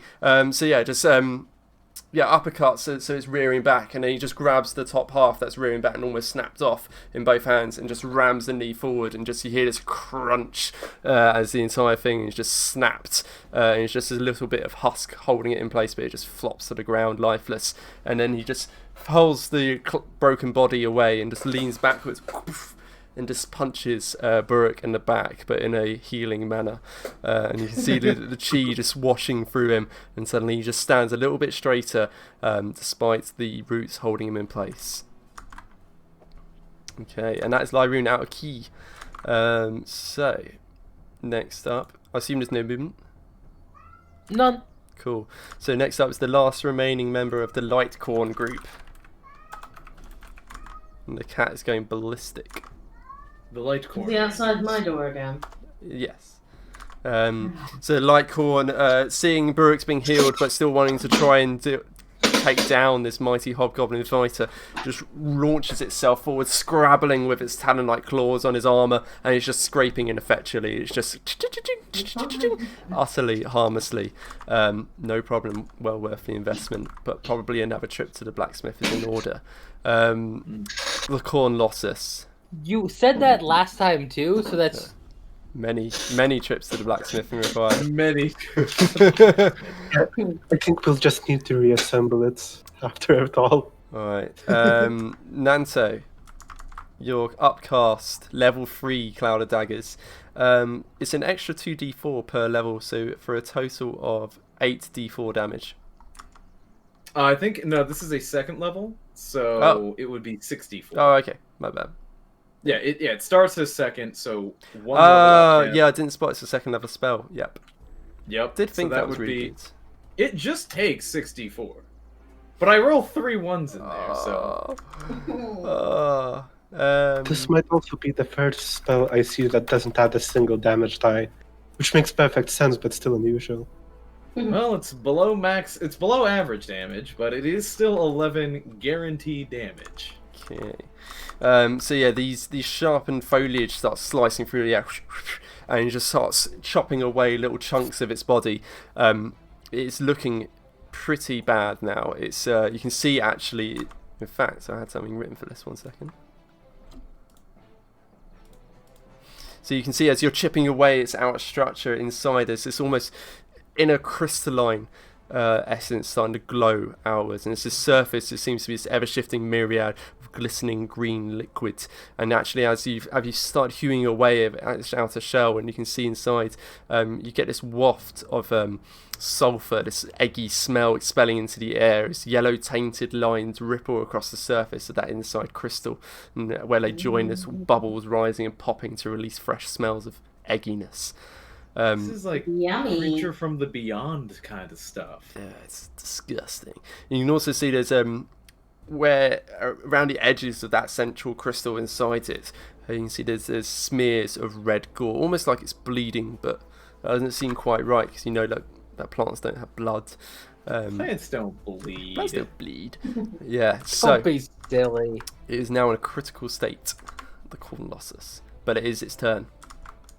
Uh-oh. No.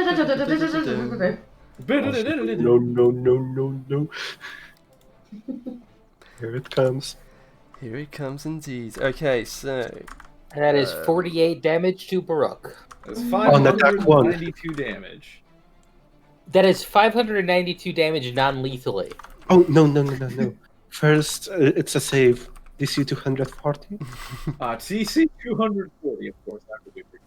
okay, so yeah, the roots that are holding Burek in place and grappling him tighten for a moment, and then it steps forwards and opens that horrible toothy corn jaw, bites down on him and tears out a huge chunk of his flesh out from the neck. Massive rivulets of blood raining down his body. He staggers and blackness rushes in. No! Burke is unconscious. How much was it? 26. It's very much not good for my health. Yeah, that is bad. It just steps. Was that one attack? That was its first attack.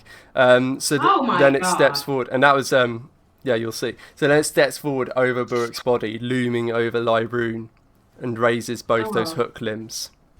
Oh.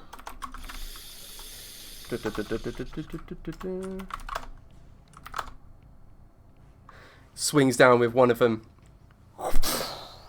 and it's in the earth. But Lyroon had just nimbly stepped out of the way at the last moment, and it's just literally an inch away from his foot. Got 16 to hit, so it's literally one off. So that means that the cloak of protection was a good choice. All of you doubters can suck it. Doubters out! But dodging out It's still a terrible choice, but but he's bleeding on the ground, so he can't comment.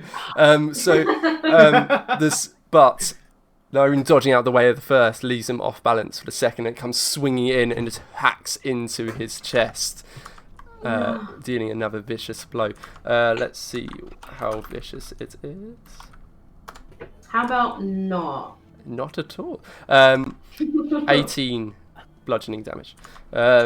So he just hooks in, and squeezes as tight as it can. Then the roots sink into the ground and start spreading outwards. Lyroon, give me a strength saving. No, wait, sorry, ignore me. I need to roll for that one. Ignore me! Easily done. Yeah, so the roots sink into the ground and erupt out at Lyroon's feet and start wrapping around them, trapping him in place much as it had done to Burek just a moment ago. And that is the end of its turn. Well, Please note, I can only Misty Step once a day. Oh, good. no. I am mighty fine with it being the end of its turn. Yeah, I'm okay with this.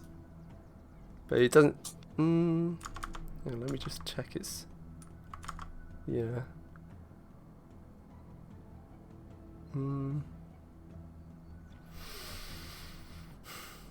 Yeah, that's where it ends up. Okay, so that's the end of its turn.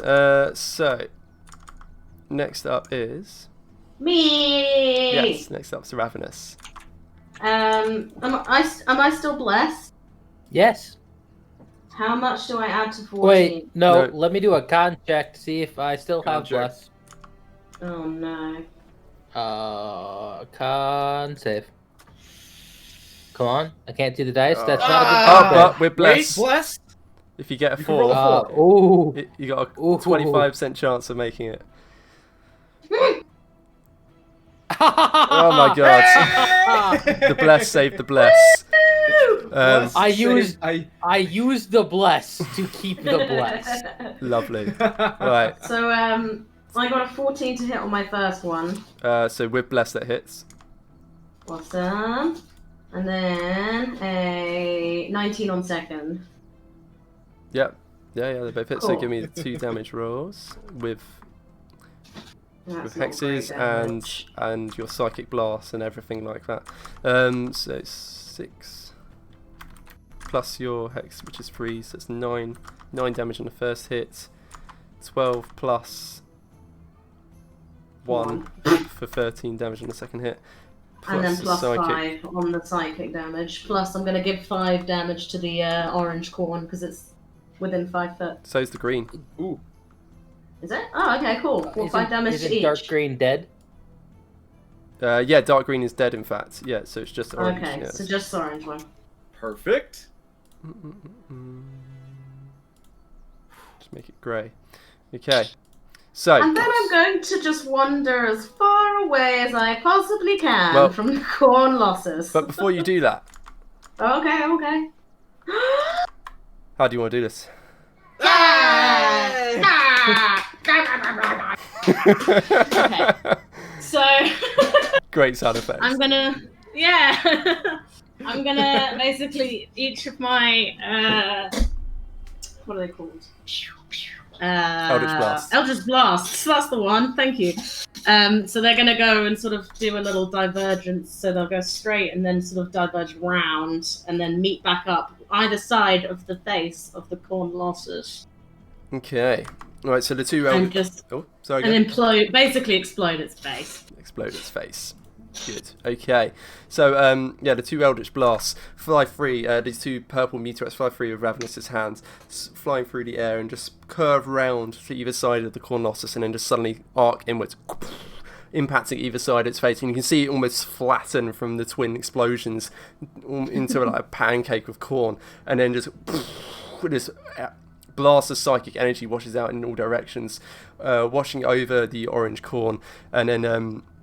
but we can see its face is sort of pancaked. You can see it starts almost disintegrating, almost like Thanos snapping out of existence and just sort of disappearing to dust, until eventually all that remains is that massive crystal, that green, putrescent, sulphurous crystal. Which sort of vibrates for a moment. The purple essence of her hex washing over it, the purple damage of it, sorry, the purple psychic damage washing over it, and just lands to the ground with a clunk and rolls to the side and comes to a stop. Does this putrescent crystal look similar to the crystal that was inside the pumpkins? Give me an Arcana check. Hey. I'm super good at Arcana checks. Yeah, 7. It could be. You know that Victoria definitely would be able to tell you. Oh, perfect. But it's not well over yet. So that's Ravenous. That's your turn. Do you move? Oh yeah. No, because I didn't realise it was dead. Yeah, good. All right, Burke is unconscious and bleeding out. Give me a death save. One more thing to check is, are the roots that were holding me tight gone? They're gone. Good. Excellent. So Oh yeah, otherwise that would have been A crit fail. That would have been not good for me. Yeah. All right. So Burrick's just laying on the ground, continuing to bleed, even as the Cornlossus is laid low. Meanwhile, it then falls to the dark orange Corn's turn. And just launches itself, scrabbling towards Irune. Immediately just boots it out of the way, no problem. Next up is, I believe, Nanto. Yeah. Alrighty, well, I think we all know what's going to happen next. Stab Nanto's going Baruch to- in the back. He's going to whisper some words of encouragement. He is going to see that Baruch has fallen to the ground bleeding and just say, just, oh, come on. Now's not the time for a nap. We've got corn to kill. And I'm going to cast a healing word at first level. Okay. So that just enough of the grievous wounds covering Burrick just knit over, and you can see there's pale pink scars across his red flesh where they've knitted. There's a considerable pile of blood under him trying to sink into the earth, but it's saturated with it. But his eyes do blink open. Don't worry, we'll put some of that back inside of you. Yeah, the puddle recedes about an inch. Honestly, this is even more terrifying than just letting me bleed out. So the light green corn, is that still kicking? Yes. Yes. Well, I'll have to let it know. You know, you and your friends aren't being too nice right now. You're being very rude, in fact, and I'm viciously mocking him. And it just sort of turns to you and just sort of nods, and then just turns back like, yes, I am. Made the save, got a 15. I rolled it. I knew that was what you were going to do.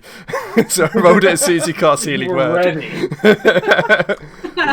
We're absolutely ready. I mean, what else are you going to do when you Healing Word as a bard? Okay, any movement?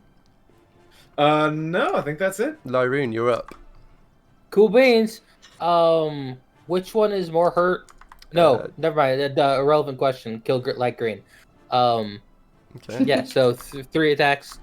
Because I don't want light green to kill Baruch. Mhm. Ta-da. Very good point. Okay. So that's going to be 3 attacks. Just a rapid pow pow pow. Kitty, stop making noise with your tail. Chase. That's I don't have bless anymore, so that's a miss.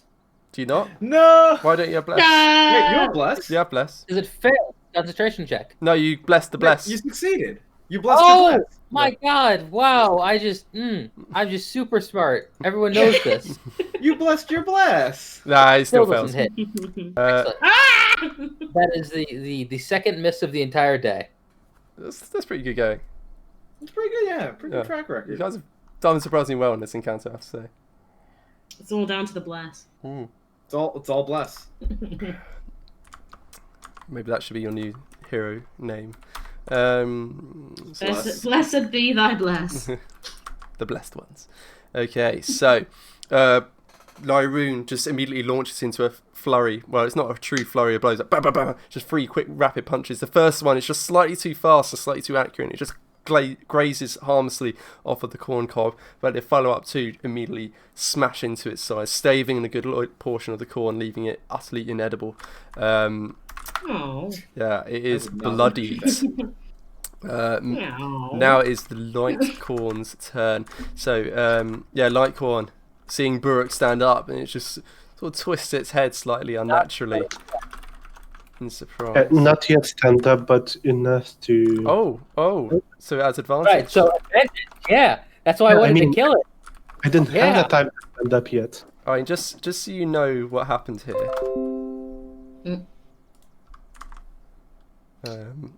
It got a nat 20, and then the advantage was also a nat 20. So I'm pretty sure Burrick's dead. Yeah. Yeah, So he's down again? he's very down. Let me just see how much very down, but Is the corn doing over 50 damage? no, it's 18 damage. He's seeing him on the ground, but blinking awake, just raises those vine talon limbs, straight into its neck, tearing open a goodly portion, just renewing the blood spurts from his sides. Burke is once more unconscious. Who would like to yell, "Oh, stop that! I just put that back in there." Round 4 or 5, I don't know. Cornlossus is dead. Ravenous, you're up. Oh boy. So I'm gonna go move my hex over to. Oh, Rhythm just died. Hi, Which... Odin. Hi. Oh, Dean. Which of the corns looks most Light green. well? Light green. So I'll move my hex to the light green. Mm-hmm. And then I shall blast some Eldritch on both of their asses. Eldritch Blade. Actually, maybe I should just stick to the one. Yeah, I'll just go for light green on his own, I think. But let's see how you get on. Okay, well, I'll do one and see what happens. So, Okay. are you hexing light green? Yeah. Yeah. Okay. Bless. 10. My bless. How much do I roll for a bless? 1d4. D4. I think that's this one. It's the one with 4 sides on it. That is a one. That misses, I'm afraid. Damn Let's it! have the second. Okay. That's better. 19 to hit. That hits. So I'll go BAM! So that's 12 damage plus 3 Yeah. plus 5. No, you don't get the +5 because that's your bonus action. It takes your bonus action to hex. Oh, But yeah. it is moot because it is dead. So, Ravenous summons forth another pair of those purple meteorites. The first one flies, and it's just barely over its head. It's been cleaved and punched and staved in. It's sort of malformed, and it sort of twitches unnaturally just as a meteorite comes in over it, and it just swings overhead. But the second meteorite splashes into its sort of struggling, shriveled form, and it just sort of crunches in on itself, almost like a spider when it dies, just all the limbs curling in on itself, and it just drops to the ground dead. That leaves just the orange corn. Brooke is unconscious. Give me a death save. Is it a new one, or does the previous success stay? I think it's back to 0-0, right? Back to 0. Back to 0. Yep. I have no idea how that's... No, Plus, it does it. plus. Plus. Decent. What the- Yeah, there you go. So death save pass. Next up is the dark corn. Dark corn. It's definitely going to be a villain at some point called Dark Corn now. Wait. You need to kill off the light corn, though. On the It's map. still alive on the map, yeah. There you go. Thanks.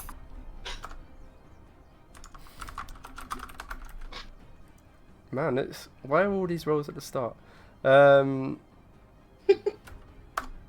Okay, so again, it's launching itself towards Lyroon. Those talons wrenching forward and just scraping down Lyroon's chest, and it's just too fast for him to be able to dodge out of the way this time. You take 7 damage. Cool. It's getting bloody. Nanto. I can do this all day. Well, I bet you don't know what's coming. What could it I'll be? go ahead and roll the wisdom save. And Baruch, I just said no time for napping. Now get its things out of your head and get your blood back in there, okay? I would have really loved if you would have repeated exactly what you said before, word for word, like a robot. No. And again, the blood puddle underneath him recedes just a little bit of blood surging back into his body, possibly taking some of the earth with it. And and the wounds just knit over enough that he... You now have super tetanus. And the eyes blink open, and once again he's on the ground, confused, weapon laying at his side. Vicious mockery, I assume? And I'm going to tell it, and as for you, I'm serious this time. No more removing any of that blood there. I'm putting it back for a reason. And it fails. Scolding it. Yes! Got a nat 3. Oh no! Well, I know for had the corn, not you. That's good for you. 5 points of psychic damage. Okay, it's not even bloodied yet. It's taking a total of 10. Okay. So yeah, you can just see it looks disappointed and wishing that it wasn't on the side of the bad guys. Lyroon. So Lyroon has been like reaching like towards backpack to grab, the medicine kit because I'm out of key for, healing when Baruch's eyes open up again. A whisper of thanks to Nanto before just wailing on the one living corn. Okay.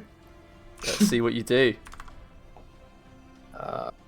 Punch. Nice. Nat 20. That's how we like to end a combat. That's a lot of damage. That kills it outright. Yes. Yeah. So after like putting away the start of grabbing the healing kit, I just do a right into the center of the corn with like a heart grab, like a Kali Ma style. Kali Ma. Yeah. Except of course it's just more corn. Yeah, exactly. Corny Ma. Just fingers stab deep into the husk and just wrenches back a fistful of corn, and you can see it sort of staggers, and the rest of the corn kernels just fall away from its husk body, dropping to the ground, littering around it, and it just flops backward dead. And combat is over. My You're God. defeated Yeah. the Cornlossus and his corn minions. And I Goodbye. took no damage. Yeah. Like all casters, they stayed at the back, nice and safe. Yeah. Nice and safe. Yeah, I mean that worked out beautifully. The cloud of daggers continuing to just all those various foliage sharpened, still slicing away at the remains of the Cornlossus, and you can see that the sizable crystal is still there on the ground. And in fact, I can give you a picture of it. If I can find the right PowerPoint deck, I have too many. I want to punch it. Gonna punch it. No, really. I want to punch it.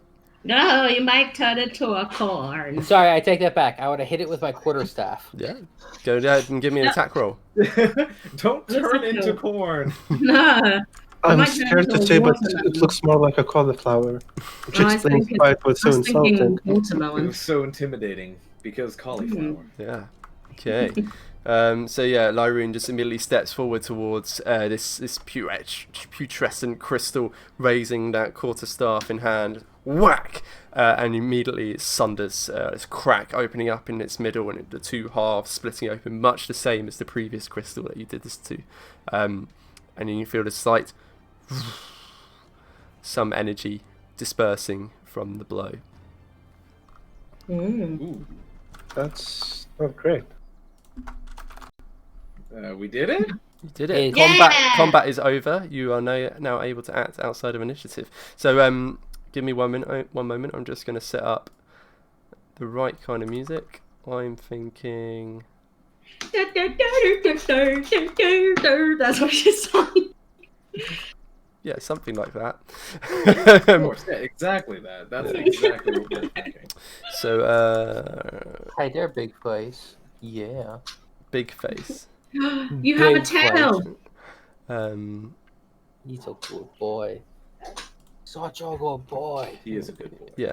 Let's get him on camera. So with the Cornlossus finally laid. Oh. So Sorry, it's just the way he like sits so nicely, like, oh, hey, master. He looks so thank you for affection. He's just a hyperist. Yeah. So with the Cornlossus. Oh wait, is the music playing? Now. Oh wait, I need to press play. Play. I just want to squeeze his little chops. There we go. So, with the Cornlossus laid low, you finally get a moment to survey the area proper. Beyond this hill that you're standing upon, there lay fields of golden wheat laying in the distance, and several sizable patches amongst the grain seem to be missing entirely, leaving long barren scars of brown earth visible in the mid-afternoon sun. You can see, indeed, the Cornlossus. There seems to be smears of blood, and you can see some small tufts of fur. It seems much the same as the giant pumpkin that you'd seen. The smaller ones have been bringing small animals to it for it to consume and grow larger from. Yes. As I said, there's popcorn everywhere, dead popcorn husks. Which we should pick up because we get more money for each one. So yeah. We should gather the horses so we can pick them up. Oh yeah. So you gather the horse. Alright. You go gather the I horses. should get up and just check with Nanto what happened because in the middle of the fight I seem to have blacked out. Nice. Lyroon is going to go investigate the windmill. Mm-hmm. Cool. Good All idea. right. Tell you what. Do some post-battle roleplay amongst yourselves. I need to pee. TMI, bro. As is tradition. Yeah, so Brooke would be slowly getting up, just using his greatsword as a very, very heavy walking stick, but it's not exactly the most useful one because once you place it against the grass, it just sinks about half a deep in before it reaches and it finds any purchase. But he still manages to stand up, clanking with what little armor he's got that's not ruined yet. Just goes, what happened? Oh. And it's just a pause of a few seconds as he looks at the dead Colossus near him. Nanto would kind of skip over, and just be like, we really do have to talk about you putting your blood on the outside of that body. Trust me, I'm not. Nanto does have a point. All right, I'm listening. And he gives that sort of. I suppose I have to look at that. Well, you see, blood belongs on the inside of you, just like everyone else. It's good to keep it there. And why don't you? Oh, well, I don't have any, so it's that simple. So you lost it already then, huh? I don't think I've ever lost it. You can only lose something if you knew you had it. Really? Well, You can see Brooke would like to continue the conversation, but his mind is just a touch too slow after being knocked out cold just a few minutes prior. Well, think of it this way. How would you know that you lost your favorite cup if you never had a cup in the first place? Once you find out you're a cup short, means you've lost one. But that would imply finding out you were... As this is probably going to go back and forth for like... Forever. Yeah, Rest of your life I conversation. think that's the first few minutes of what's happening after the battle. We're just barely trying to concentrate and figure out where in the world he is. While Dante was trying to lecture him on blood being... On keeping blood on the inside. Yep. Excellent. I love it. Okay, so while those two are having a perhaps unproductive conversation, Lyroon was going to go investigate the windmill. First, I was going to pick up the two halves of the cloven crystal and put them away. Okay, cool. And not leave them there is the important part. Yeah. And Ravenous, I think you were picking up husks. Is that right? I'm picking up husks and scooping up popcorn. Okay, and scooping up popcorn for later snacking. Okay. So approaching the windmill, give me an investigation check. 13, I believe. There was a number. 12. Yeah, -1. Okay. So plus Who bless. needs to actually- Plus bless. It's not Uh, a save. Huh? Blessed So- be the blessed. Oh, is it only on Bless attack? only works on saves. And attack rolls. Saves and attack rolls. Yeah, Sorry. right. Good honesty. So yeah, Bad you approach the windmill and you can see. I mean, it had been making some ominous, slight creaking noises after the hunger of Hadar had affected it, and when you come to look at the rear side of it, you begin to understand why. And it is a ruin. It looks like a massive hole has been torn open through the stonework, roughly the same size as the Cornlossus. And clearly that was its means of egress. And inside you can see rubble and stonework are strewn everywhere, and every slight gust of wind, even the lightest one, leaves the entire structure sort of creaking a bit ominously. There are tracks in the middle of the floor. Can't quite work out what they would be based on a 12, but you can see it's two twin mud tracks. And there's stairs leading away to the upper floor. There's seemingly as many are missing as are present from what you can see. Do you proceed upstairs? I sure do. Okay. So upstairs you find Oh, sorry. If you describe stairs, I'm going upstairs, man. That's just how it works. Yeah, Yep. that's all right. So you know how to trap him now. Mm-hmm. Just So- get a very long tower. Yeah, well, that's what the Just forge make was. stairs, man. Or you know, a really deep basement. So this is what the ground floor looked like. Next floor. So upstairs you find the mill of this windmill. Two massive stone wheels with a series of gears laid over them, along with a thick wooden shaft leading up to the floors above. Ooh. I knew thick wooden shaft would get someone. So the destruction is far less pronounced up here. Seemingly the awakened plant life have been mostly content to operate downstairs. Give me another investigation check. Happily. And it's even worse. Okay. Yeah, you don't see anything else of interest. So, more stairs, obviously. Yeah, I assume you I try. go upstairs, Go obviously. So while he's doing that, I think that would be enough time now for Ravenous to have scooped up all the corn husks. Perhaps the inane conversation between Burke and Nanto is still going. Ravenous, what will you be doing after you've got all the corn husks? Well, having sort of noticed Lyroon go into the Windmill. Windmill? windmill, I was going to call it a lighthouse for some reason. Twin tower So thing. Ravenous just walks up the side of the outside into the top floor. Okay, good. All right, so I'll work with that. So while she's doing that, are Burke and Nanto just carry on chatting? I think by this point, Burke would, apologetically, some would say that, all right, I take your word. Hey, so, would you mind if I go grab the horses? Oh, go And ahead. without fully waiting for a response, he just starts walking away. A little I'll bit go with hobbling. you. I love it. You can see a desperate look up to anyone. Lyroon. Oh, Lyroon's missing. Ravenous. Never mind. As she resigns to his fate and startly hobbles over to the horses. Why did you leave me with him? Anyone? Some. So she's sort of dragging like a limb behind, one leg behind him, is refusing to quite move properly, but determined to try and help. Okay. So Ravenous makes her way towards the windmill and just starts calmly walking up the side. Meanwhile, Lyroon's moving up the inside to the third floor, which looks like that. It's mostly barren. There's a few torn open, mostly empty sacks of grain.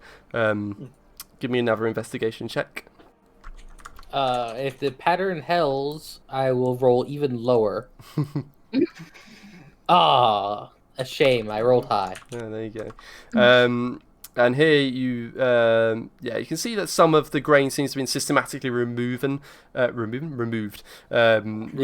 been like torn open and something's like been scraping it away. You can see some scratch marks against the woodwork. So it seems some of the awakened plant life was around here. And that thick wooden shaft continues from floor to ceiling, straight through the centre of the room, leading away upstairs to the very top floor. And I assume you go up the stairs. How much is ground corn worth? Like cornflour, masa? Yeah. I mean, there's like not enough to fill a single bag in here. Oh, okay. All right. Be that way, DM. Ruining my day. Oh, My day is ruined. It's all been eaten. Yeah, my day is ruined. All right, thanks, Nut Gobbler. Of course, I go up the damn stairs. It's all been eaten. So you reach the top floor, and just as you're walking through the stairs, so here you can see it's the actual windmill mechanism itself. But just as you reach the top of the stairs, you see Ravenous just walking in through a door leading out onto a balcony, having just walked up the side of it independently. That is a very neat trick of yours, Ravenous. I don't think I've ever told you that, but it really is. It definitely comes in handy, yes. I think I'm pretty good at climbing up stuff. One day I might be as good as you. We'll see. Unless your feet can stick to what you're climbing, I doubt it. We'll see. Okay. What have you found? Anything good?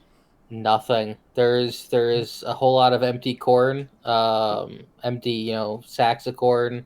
This place honestly is kind of right about to fall over, so we probably shouldn't stay here too long. I guess that's probably right, but I would like to take a look around just to be sure. Well, there's absolutely nothing in the bottom 3 layers. Want to help me look to the top? Yes. That's you. In character as well. So you can To be either... fair, there's a lot of corn dust flying around. Exactly. So you can either... Can I actually help her? Yeah, I was going to say you can either independently roll investigation or one of you can help the other. My investigation is -1. You both have the same. Oh. But advantage is like +5 onto that. Can I also do a guidance on myself? You may.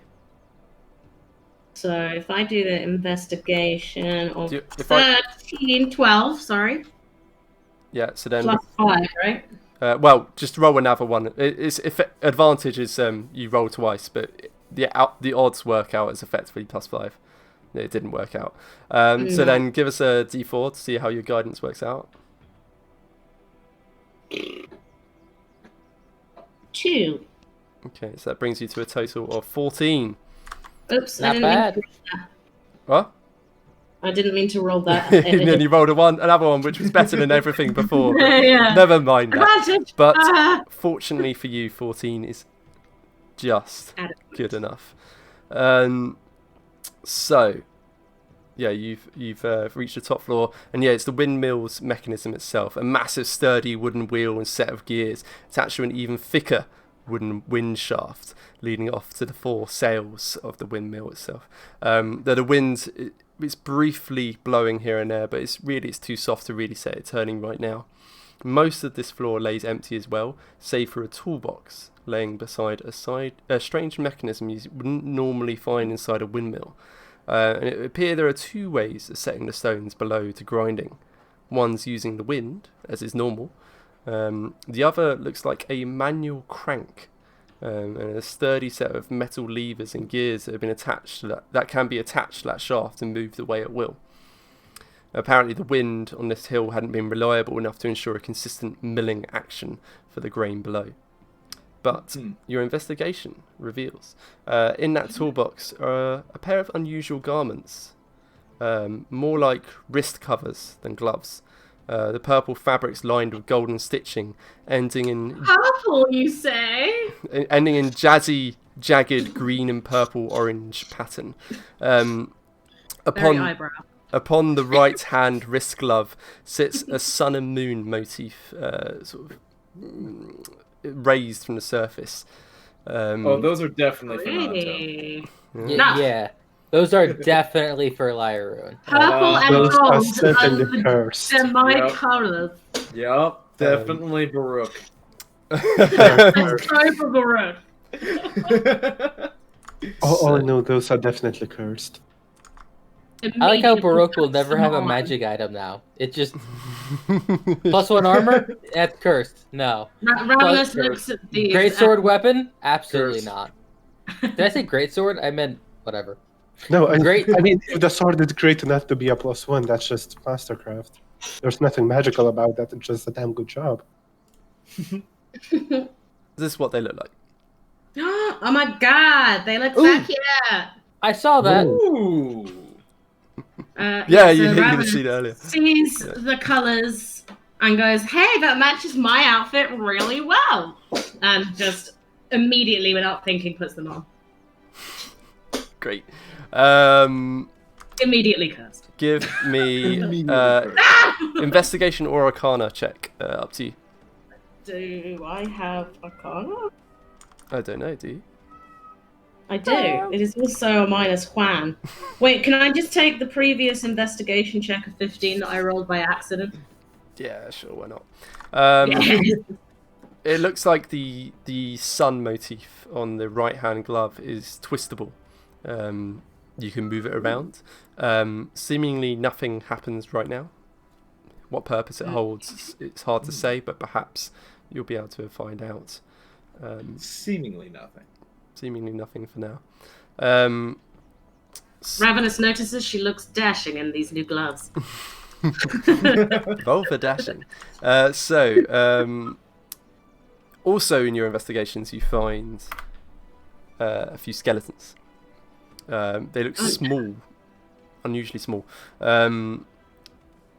What's your investigation? Proportions? Yeah, proportions are small, or from children or gnomes? Is my question. Yeah. So your investigation was good enough that you were able to determine that they were halflings, adults. Okay. Looks like a man and a woman. So thankfully, no children corpses today. No children corpses. Good. No children were there harmed in the making of this encounter. Or at least True. no evidence that there were anyway. Yeah, it looks like we didn't leave any evidence. We definitely used it though. Yeah. So there you go. You found some gloves. Who knows what they're for just yet? You've searched through the windmill. Is there anything else you wanted to do in this area? I'm gonna crank it. If you go to crank it, then I'm going to immediately give me a second and just get out of the windmill. This opens the trapdoor. A trapdoor on the third floor might not be too useful, but you never know. Okay. Look, it's a very small Sarlacc pit. Do you reckon at this point we would be coming back with the horses? Mm-hmm. I'm still being completely trapped in a very long and very thorough conversation. Right now, I think it includes more bodily fluids as much as I try to steer it away from that.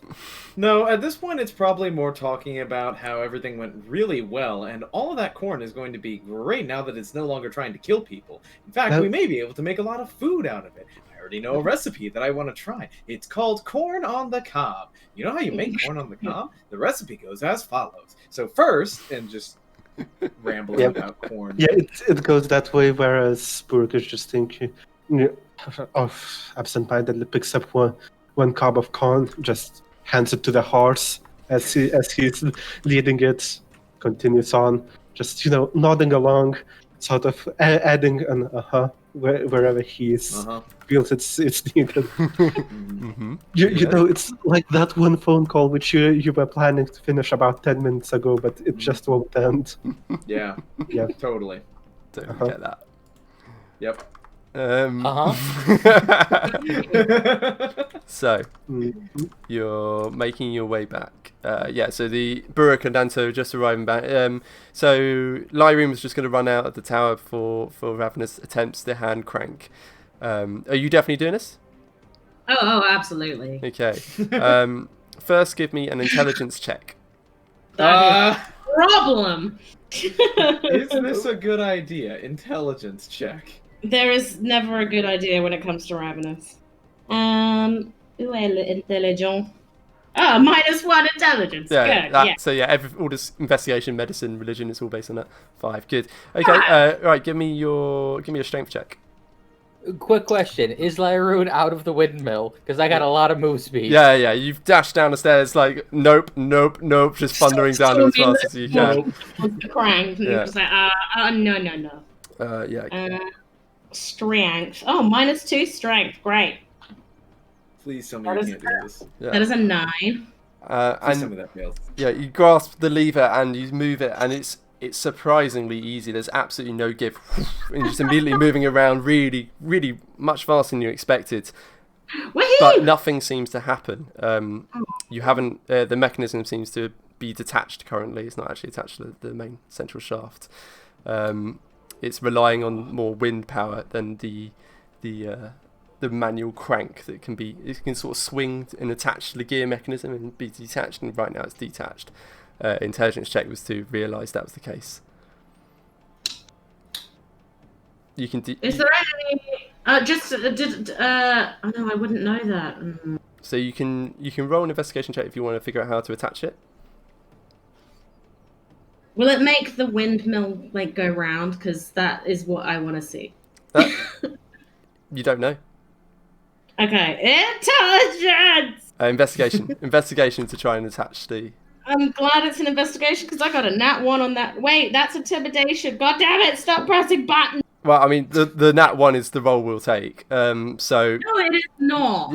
yeah, it's otherwise you just keep No. rolling it. You rolled an insight after that as well. You still haven't actually rolled investigation, but it's the same modifier for investigation or intelligence. It's -1. It is beyond your reasoning of how to attach it. Unfortunately, it's which case- surprisingly complicated mechanism. In which case, Ravenous, she walks back out the window and just tries to manually swing the windmill blades because she just really wants to see the windmill spin. Okay, so you're just gonna try and grab them and pull down. Yeah, effectively. Give me a strength check. Oh, for fuck's sake, why am I so weak? That is a 2! Oh my god! Doesn't even move a centimeter. It's like, and then there's an ever so slight gust, and that moves it more. And the whole tower sort of creaks slightly with the gust, but yeah, no effect. Ravenous is very annoyed by this. Doesn't really notice the fact that this thing is really flimsy and starts like tantrum stomping down. I told her. So just tantrum stomping. But I'm just a tantruming child. So yeah, and meanwhile Nanto and Burke are arriving back, and they just see they can see Ravenous just like yanking at the sail and then just stamping on the side as she's unsuccessful. Cork would just go. Oh, they're having a great. What do you reckon? Is she trying to spin it? I imagine Lyroon is out by this time. Yes. Yeah, definitely out. You were out long ago. I Yeah, have sorry. no idea what she's doing, Baroque, but she's going to get herself killed. Oh, I hope not. I can only put so much blood back in today. Maybe it's for the safety of all of us. Did you see that spell she did earlier? Did you hear the slurping sounds? Oh yes, it was quite Don't you disturbing. need not remind me. It went something like this. And Nanto does his best to make the yeah. sound with his robot voice. Give me a performance check. Perform for slurping. Oh, 9. it's not. I mean, because of your metallic like background, it's quite hard to make a proper slurping noise. So it's more like whistling, like inward whistling. Inward whistling, yes. Yeah.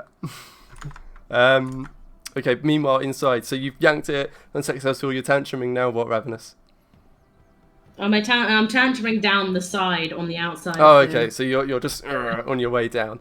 Yeah. So you're walking down the side of the windmill, and then you reach the ground. Okay. So back to the party. Anything else to do in this area before you set off? So we have gathered all the corn, including the colossal and gargantuan corn. We'd Will have to those chop fit on that up. horses? Yeah, so the megacorn is a 15-foot body. There were a few corn husks that dropped off it. I would say in total you were able to gather 20 husks from today's Good. boy. battle. I'm okay with that. Yeah, the mega thing, you can try and drag it along behind the 2 horses if you want, but you. This is a farm, and wagons are very common, especially around windmills, because of how often you have to take your stock towards the windmills. Are there any wagons nearby? Yeah. Seemingly, actually no, the owner here is dead. So yeah, give me an investigation check.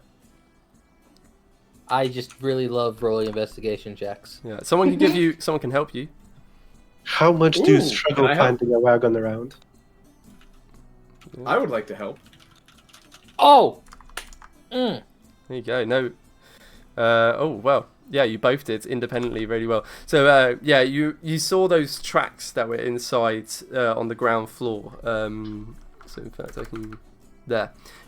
So you suddenly get the idea. You can just follow where those tracks lead, and it's down the opposite side of the hill, away from the farmstead you had been at. It takes you over to almost like an outside shed, and there you find a suitable wagon, more of a cart. Suitable for loading up the Cornlossus's body into. Excellent. I And just love the name Cornlossus, by the way. Trademark. That was Ravenous, yeah. She came up with that. I love that so much. I'm sure that when I said it, like there was a lot of sighing. There was, but it's grown on me. Like corn. Just like it grew out of the ground. Okay, now we're getting. Now we're sighing again. Right, so you load up. Now we're back to dying. So load up the body. Stick all your. So wait, hang on, because we've got the Cornlossus and the Mega Corn from the previous battle, and all the corns from that battle too. So you can head back to the farmstead, and yeah, you picked up all the corns. The Mega Corn was more like a dozen corns all sort of melded into one. But yeah, you can load that up as well. So you head back to the farmstead, load that up. You got all. I'm pretty sure the previous one, I think Lyron, you said you picked up all the actual husks, but not the Mega Corn guy. So you picked up 6 husks from the previous battle. So in total, you've got 26 husks plus a Mega Corn plus a Cornlossus. Oh yeah. That's a very solid so haul. much bounty for this. Yeah. Tell you what, I'm just going to write that into the rewards tracker now before I forget. There's quite a lot to remember. Our corn rewards. 26 husks, 1 It's Mega, the 1 Cornlossus. gold we get from the corn rewards that we're interested in. Well, you have to get back to town for that. So, Why do you make that sound like it's going to be difficult? well, You'll have to make it back alive in order to do that. well, you can't let you back to town when you've got 2 casters at full health. Load up the wagon. Sorry, the cart. And so you can one of you can add a cart to their inventory. Put all the various corn bodies, husks, and whatnot into that. How are you going to attach the horses to the cart? Is that how you're dragging it? Yes. Yeah. And some of you can climb in the cart as well. It can accommodate 2 of you. I will absolutely climb into the cart because I'm not walking back when I'm this hurt. Yeah. Yeah, same. I mean, it's been a struggle to get the horses here. I I want to ride the ponies. Sorry? I want to ride the ponies. Yeah, so yeah. I'll stay on. Yeah, you can. In fact, actually, Nanto and Ravenous could just ride the horses, so you can all be off your feet for the ride home. Excellent. We leave Hazer behind. Yeah, Hazer. He's on the back of my horse. Who knows where? No, who knows where he finds went? a way. He just wandered off and searching for some mushrooms, and then he reappears at the end, just really red-eyed and slurring. he just keeps like twitching and looking around and just seeing things that none of the rest of you can see. And Keeps scratching his arms. Yeah. Did you see? Tries to get the bees out of his teeth. Oh God! Did you see that? But yeah, and you make your way back to Daggerford. So you're making your way back through those abandoned farmsteads. No further signs of living plant life. Although you did see in the grain fields there were massive swathes of dark bare earth. So you know there is probably more living crops around in the wider area. And you make your way back. So eventually you're passing through those abandoned farmsteads with the boarded over windows, and you start reaching the ones that are still occupied, and you start seeing 1 or 2 workers out in the fields, and they throw sort of a curious, cautious look your way when they see the cart piled high with corn in various recently deanimated states. All of the corn. The Cornlossus with that truly horrifying head. You victoriously marching your way through the gates, and the guards sort of go, "Oh, you've been busy then, haven't you?" We had a wonderful time. Yes, we are. Yeah, and you're making your way straight through, and they wave you on, no problem. Well, good work, and maybe on towards the. I assume you're going to the gatehouse. Not the gate, the barracks rather, where the lieutenant is. To cash in your contract. So you're pulling that cart up outside. Are you going to try and take all the corn in, or are you just going to... Absolutely not. I'm just going to go grab him and say, Yeah, we've that's returned. safe. Would you mind coming outside to check up on our bounty? I'll stay with the corn just to be sure no one tries to take it. I'm gonna stay outside just to make sure that Ravenous doesn't do anything too suspicious. What? How could you suspect me? I'm so innocent. Like, She's so innocent. opening the gaping void of nothingness in the middle of this plaza. I have no spell slots left, but you wouldn't know that. No, I don't understand the concept of a spell slot. Yes, this Did is we true. by any chance take a short rest on the way over? You do indeed get a short rest on your So way you back. Do have all your spell slots back. Oh no. Also, Which means now is excellent, a perfect opportunity to open up a void into the unknown, right on all those innocent civilians. tentacle attack. Just literally mess with Burrow. Yeah. It's like the chicken attack song, but tentacles. Oh my god. So, so Lyron grabs the lieutenant and he's just back already. Right. Okay then. He just gets up from his desk. And so he looks weary. You can still see the bags under his eyes from when you last saw him, seemingly dealing with all those children has been draining him. And he makes his way. That's how children are. Yeah. It's just how they And you roll. guys want one? Weird. We want two. So he makes I his don't understand. way towards the entrance to the barracks and just looks out. And is like, right. Well, seems you took care of that. So that's some pretty good evidence. Where did you get the cart? We stole it. Found it. There was Yeah, an it was abandoned left cart. abandoned. So it's just simultaneously. Unfortunately, the owners of the cart were seemingly slain and eaten. Their skeletons were found at the highest level of the windmill. That's the word. I wanted to say lighthouse. I don't know why. That's what I wanted to say. I don't understand. Right. I see. That's a shame. No, they were halflings. Do you by any chance know them? Yes. Petersons. Yes. They were they own two farms, the grain farm and the corn farm. It's we hadn't seen them for a while. I assumed they were dead, but it's still regrettable to hear they were killed. Very well. Right. Let's see. How many corn have you got here? 27. A cart full. Yes. Right. A couple of big ones there. You have any trouble taking them down? Oh no, that's totally Boo fine. just lifts his chainmail, which, he can basically lift a third of it. Separate from the rest. Yeah, and he just Plenty. looks over sort of the blood covering the chainmail. And while you've mostly been able to recover from your wounds on the way back, by you presumably. It's mostly just bandages, Yeah. because it's just a short rest. Yeah. And- right. Yes, that looks troublesome. Well. The sentient vegetables are growing stronger. They were, the corn was much stronger than the pumpkins we killed earlier. Yes. It's an adventure sharp after all. Isn't meant to be safe. Yes, it's concerning. I assume you didn't see any sign of the previous group of adventurers we had sent. Not this We did time. not, unfortunately. No. Yeah, we only saw the halfling skeletons, right? Mhm. Correct. Yeah. Regrettable. And And there was And no there- skeletons in the house that we made our last stand in. Nope. Nope, none at all. No evidence of them that you saw. Right. Curious. That's, well, as expected. I assumed they were dead, but, well, see these things as they go. All right, let's see. Let's give you your payments. Seems like you've earned it. Come on then. And then it turns back, walks into the barracks, waves you after him. Lyron follows.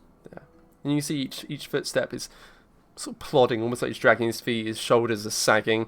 He just truly seems depressed almost. Makes his way back to his desk and so right. The strangers from strange lands, wasn't it? Yeah. Indeed. Right. Yeah. Oh, you remembered us. Well, I've the parchments, but yes. Takes out a quill. Seems to write sort of a series of ticks. Right. Well, please sign to indicate that you've returned the husks. I believe we arranged 1 gold piece per husk. Is that right? I thought Vlad it was. can't remember. I swear. I mean, maybe it's because you didn't think we'd get so many, but I'm sure you said 100. Per husk. Yeah. I think it was 100 in total for the job. I do a persuasion check that you said Plus a 10. 10 per husk. 10, yeah, I was going to say 10 per husk, a persuasion check. Burg doesn't try to persuade, he just states it was 10 husk. Okay. And then I um, touch my shoulder to give myself guidance. okay. You. Mind you, giving yourself guidance is casting an entire spell. Is it? No, it's not. It's cantrip. Yeah, which is a Yeah, spell. that's an entire spell. Yeah. So, well, basically, what Vlad is getting at here is: are you trying to be subtle in giving yourself guidance, i.e., do you want him to notice or realise? Well, can I do it behind my back? So you can do a sleight of hand check to try and do it subtly. I mean, it's also verbal components, but Yeah. I'm just being nitpicky. Yeah, because... you can mutter quietly. Okay. Sleight of hand. That is a 25. Okay. Looks like you'd already rolled the persuasion check. I did, but I was hoping you wouldn't notice so I could try and get a better one, but never Oh, mind. wow. Yeah. So honest in your dishonesty. Yeah. I'm a very good bad person. So he doesn't notice your hand behind your back. Possibly the rest of your party would. Give me an extra 1d4 for your persuasion check. Those some loud ear flops. That is a Yeah. Okay. Mwah. So you're just saying you think it was 10 gold pieces per husk. Is that what you're saying? Yeah. Yeah. And he just narrows his eyes and then looks down to the paper. No, it says 1 here. Burg just takes a step forward. Do you mind if I have a look at the paper? Oh. I suppose. I won't let you take it, obviously, just in case, but you can inspect it, sure. Sure. And Burg would just try and find the specific spot, if any, that mentions any extra ears of corn. Okay, so yeah, you're reading through the text, and it's almost like a contract, so it's quite flowery in its language. Give me an investigation check. And if this fails, Ravenous just came up with a really good idea. 19. Nice. So yeah, you're just flicking through it. You can see, it's there's a budget that's been assigned for the contract. It's 500 gold pieces for whatever group manages to complete it, and there is provision to be made for up to 50 gold pieces for incremental evidence. It says. So it's quite vague. So he was telling a fib. So Burg would just go, so yeah, 500 gold pieces are here, alright. No one's denying that. What about those incremental pieces of evidence? I think aside from bringing the windmill itself, we couldn't have really brought much more than this. Or are you saying that this is not worthy of 50 gold? We can bring the corn back to the fields if you'd prefer, along with the orb. Orb? What orb? This orb, and pulls out the halves of the two halves of the cloven crystal. And his eyes. And Burg just makes some motion to the cycle. His eyes widen slightly as he stares at it. Right. Right, leave those two halves here. I can arrange for an extra 50 gold pieces in total. So 550 in total for all of you. Works for me. Ooh. This is your chance to do something about it, because Burg is more than happy to leave these. I kind of want to keep the crystal because we kept the other crystal. They didn't say we had to give it to them. We just had to provide evidence, and we've provided it. So the crystal's ours. Well, Thanks. you can have 1 gold piece for each of the heads of corn, as I promised when you left, or you can have 50 gold pieces and you'll leave the crystal halves here. I want to hand these to my magician colleague. I want to see what he's able to make of it. It seems there's something's to do with all these awakened crops, right? Yes. We also have a magical contact. If we could provide you with the answer you need, could we still keep it? Well. And still get the 50 gold. But by now, it's somewhat suspiciously looking at Ravenous. Why would you want to keep it? So give me a persuasion check. Lyroon wanted it. Give me a persuasion check with advantage. Okay. Beep. Hey. Roll. Please. No. No. There we go. That's- Refuse. That is a 23. Yeah, so you don't even need the advantage. No. Right. As soon as you bring back some explanation as to its nature, written and signed, I'll be willing to give out the additional incremental funds. In the meantime, you receive your 100 a head plus 1 gold piece for each head of corn. And you said, how many was it? 27? 27. Alright, I will be counting, but yes, I will trust you for now. So 27 gold pieces. And he reaches down. You're trusting me? Yeah, I'm joking. reaches down That and is starts double pulling out digit. sack after sack after sack. He brings out 5 sacks of 100 coins, and then takes out this like, loose pile and starts counting out and gives you a further 27. So you reach. Yeah. So you receive Excellent. 527 in total. And Hayes is just like, oh yeah. So. Oh yeah. Oh yeah. Oh, I knew this was Big coming. moan. Okay. So you got your pay. And yeah, I assume you start picking up your bags.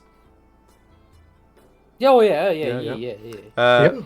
Ravenous, as you pick up your bag of coin, you're still wearing the gloves, right? You wore them the whole way home. Oh, yeah. Yeah, you pick it up, and you'd like And go, it doubles.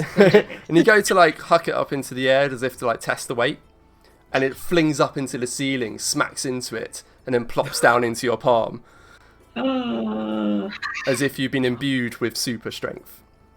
I know what these are now. Wait, so why couldn't I make the thing move if I had this great strength? It took an hour to attune them.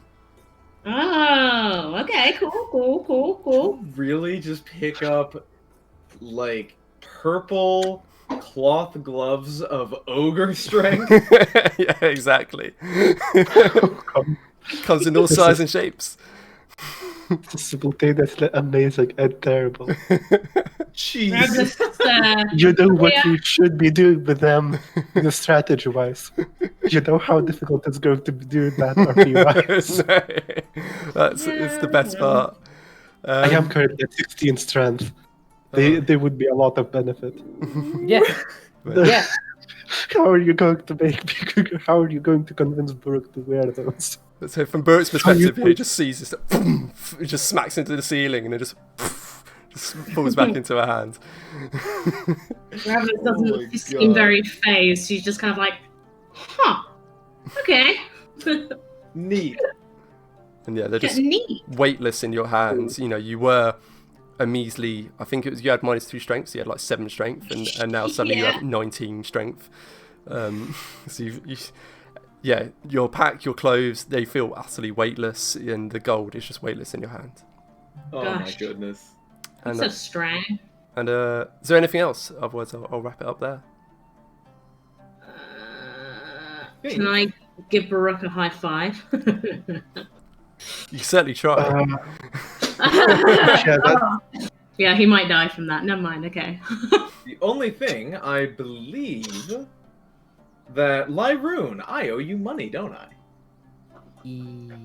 What? Doesn't No. Lyroon Doesn't- owe us a heck of a Oh, lot? Lyroon owes us. Yeah. Yes. Well, the amulet of non-detection. I think I think you possibly are even, Lyroon and Nante. I honestly I'm- don't know how much money I owe Nanto because we don't know how much the You wrote it amulet of- down. Oh, never mind. Yeah. Let's call it even at the amulet, though. Yeah. I'm still owed 280 something. because gold. I've been meaning to go watch a previous episode, but I've just been putting it off for I don't know, like 6 weeks. Yeah, well, I haven't uploaded for you, to be fair as well. Yeah, but Lyrin does own Ravenous some money, so you can Because settle you- that out of character though. We won't. Yeah. Because no one remembers who owes what. Anything else? I wrote it down. Oh, good. Yeah. I think it's 283 off the top of my head. specific. But yes, anything else? Now. Cool. I don't see anything that would happen right away now. All right. So yeah, you've got your pay. You've discovered that you do indeed have a pair of gauntlets of ogre strength. Currently, Ravenous has those attuned accidentally. Remains to be seen what you do with those. Perhaps Baruch will end up taking them. Perhaps one of the rest of you will have to use them because he will refuse. We'll give it to Nanto so we can bonk things. Yeah, exactly. They're quite fun as an item. Yeah, so thank you very much, guys. It means that he can slap people with his once he mockeries them, and then he can go, "Ha slap." It just breaks their jaw. Yeah. So yeah, you defeated the Cornlossus and his Corn minions. You've collected your rewards. You've discovered a magical item. Discovered what happened to the Petersons, who are the halfling farmers who worked at this windmill, and cashed in on your contract. It's about 6 p.m. now, so just getting towards the evening.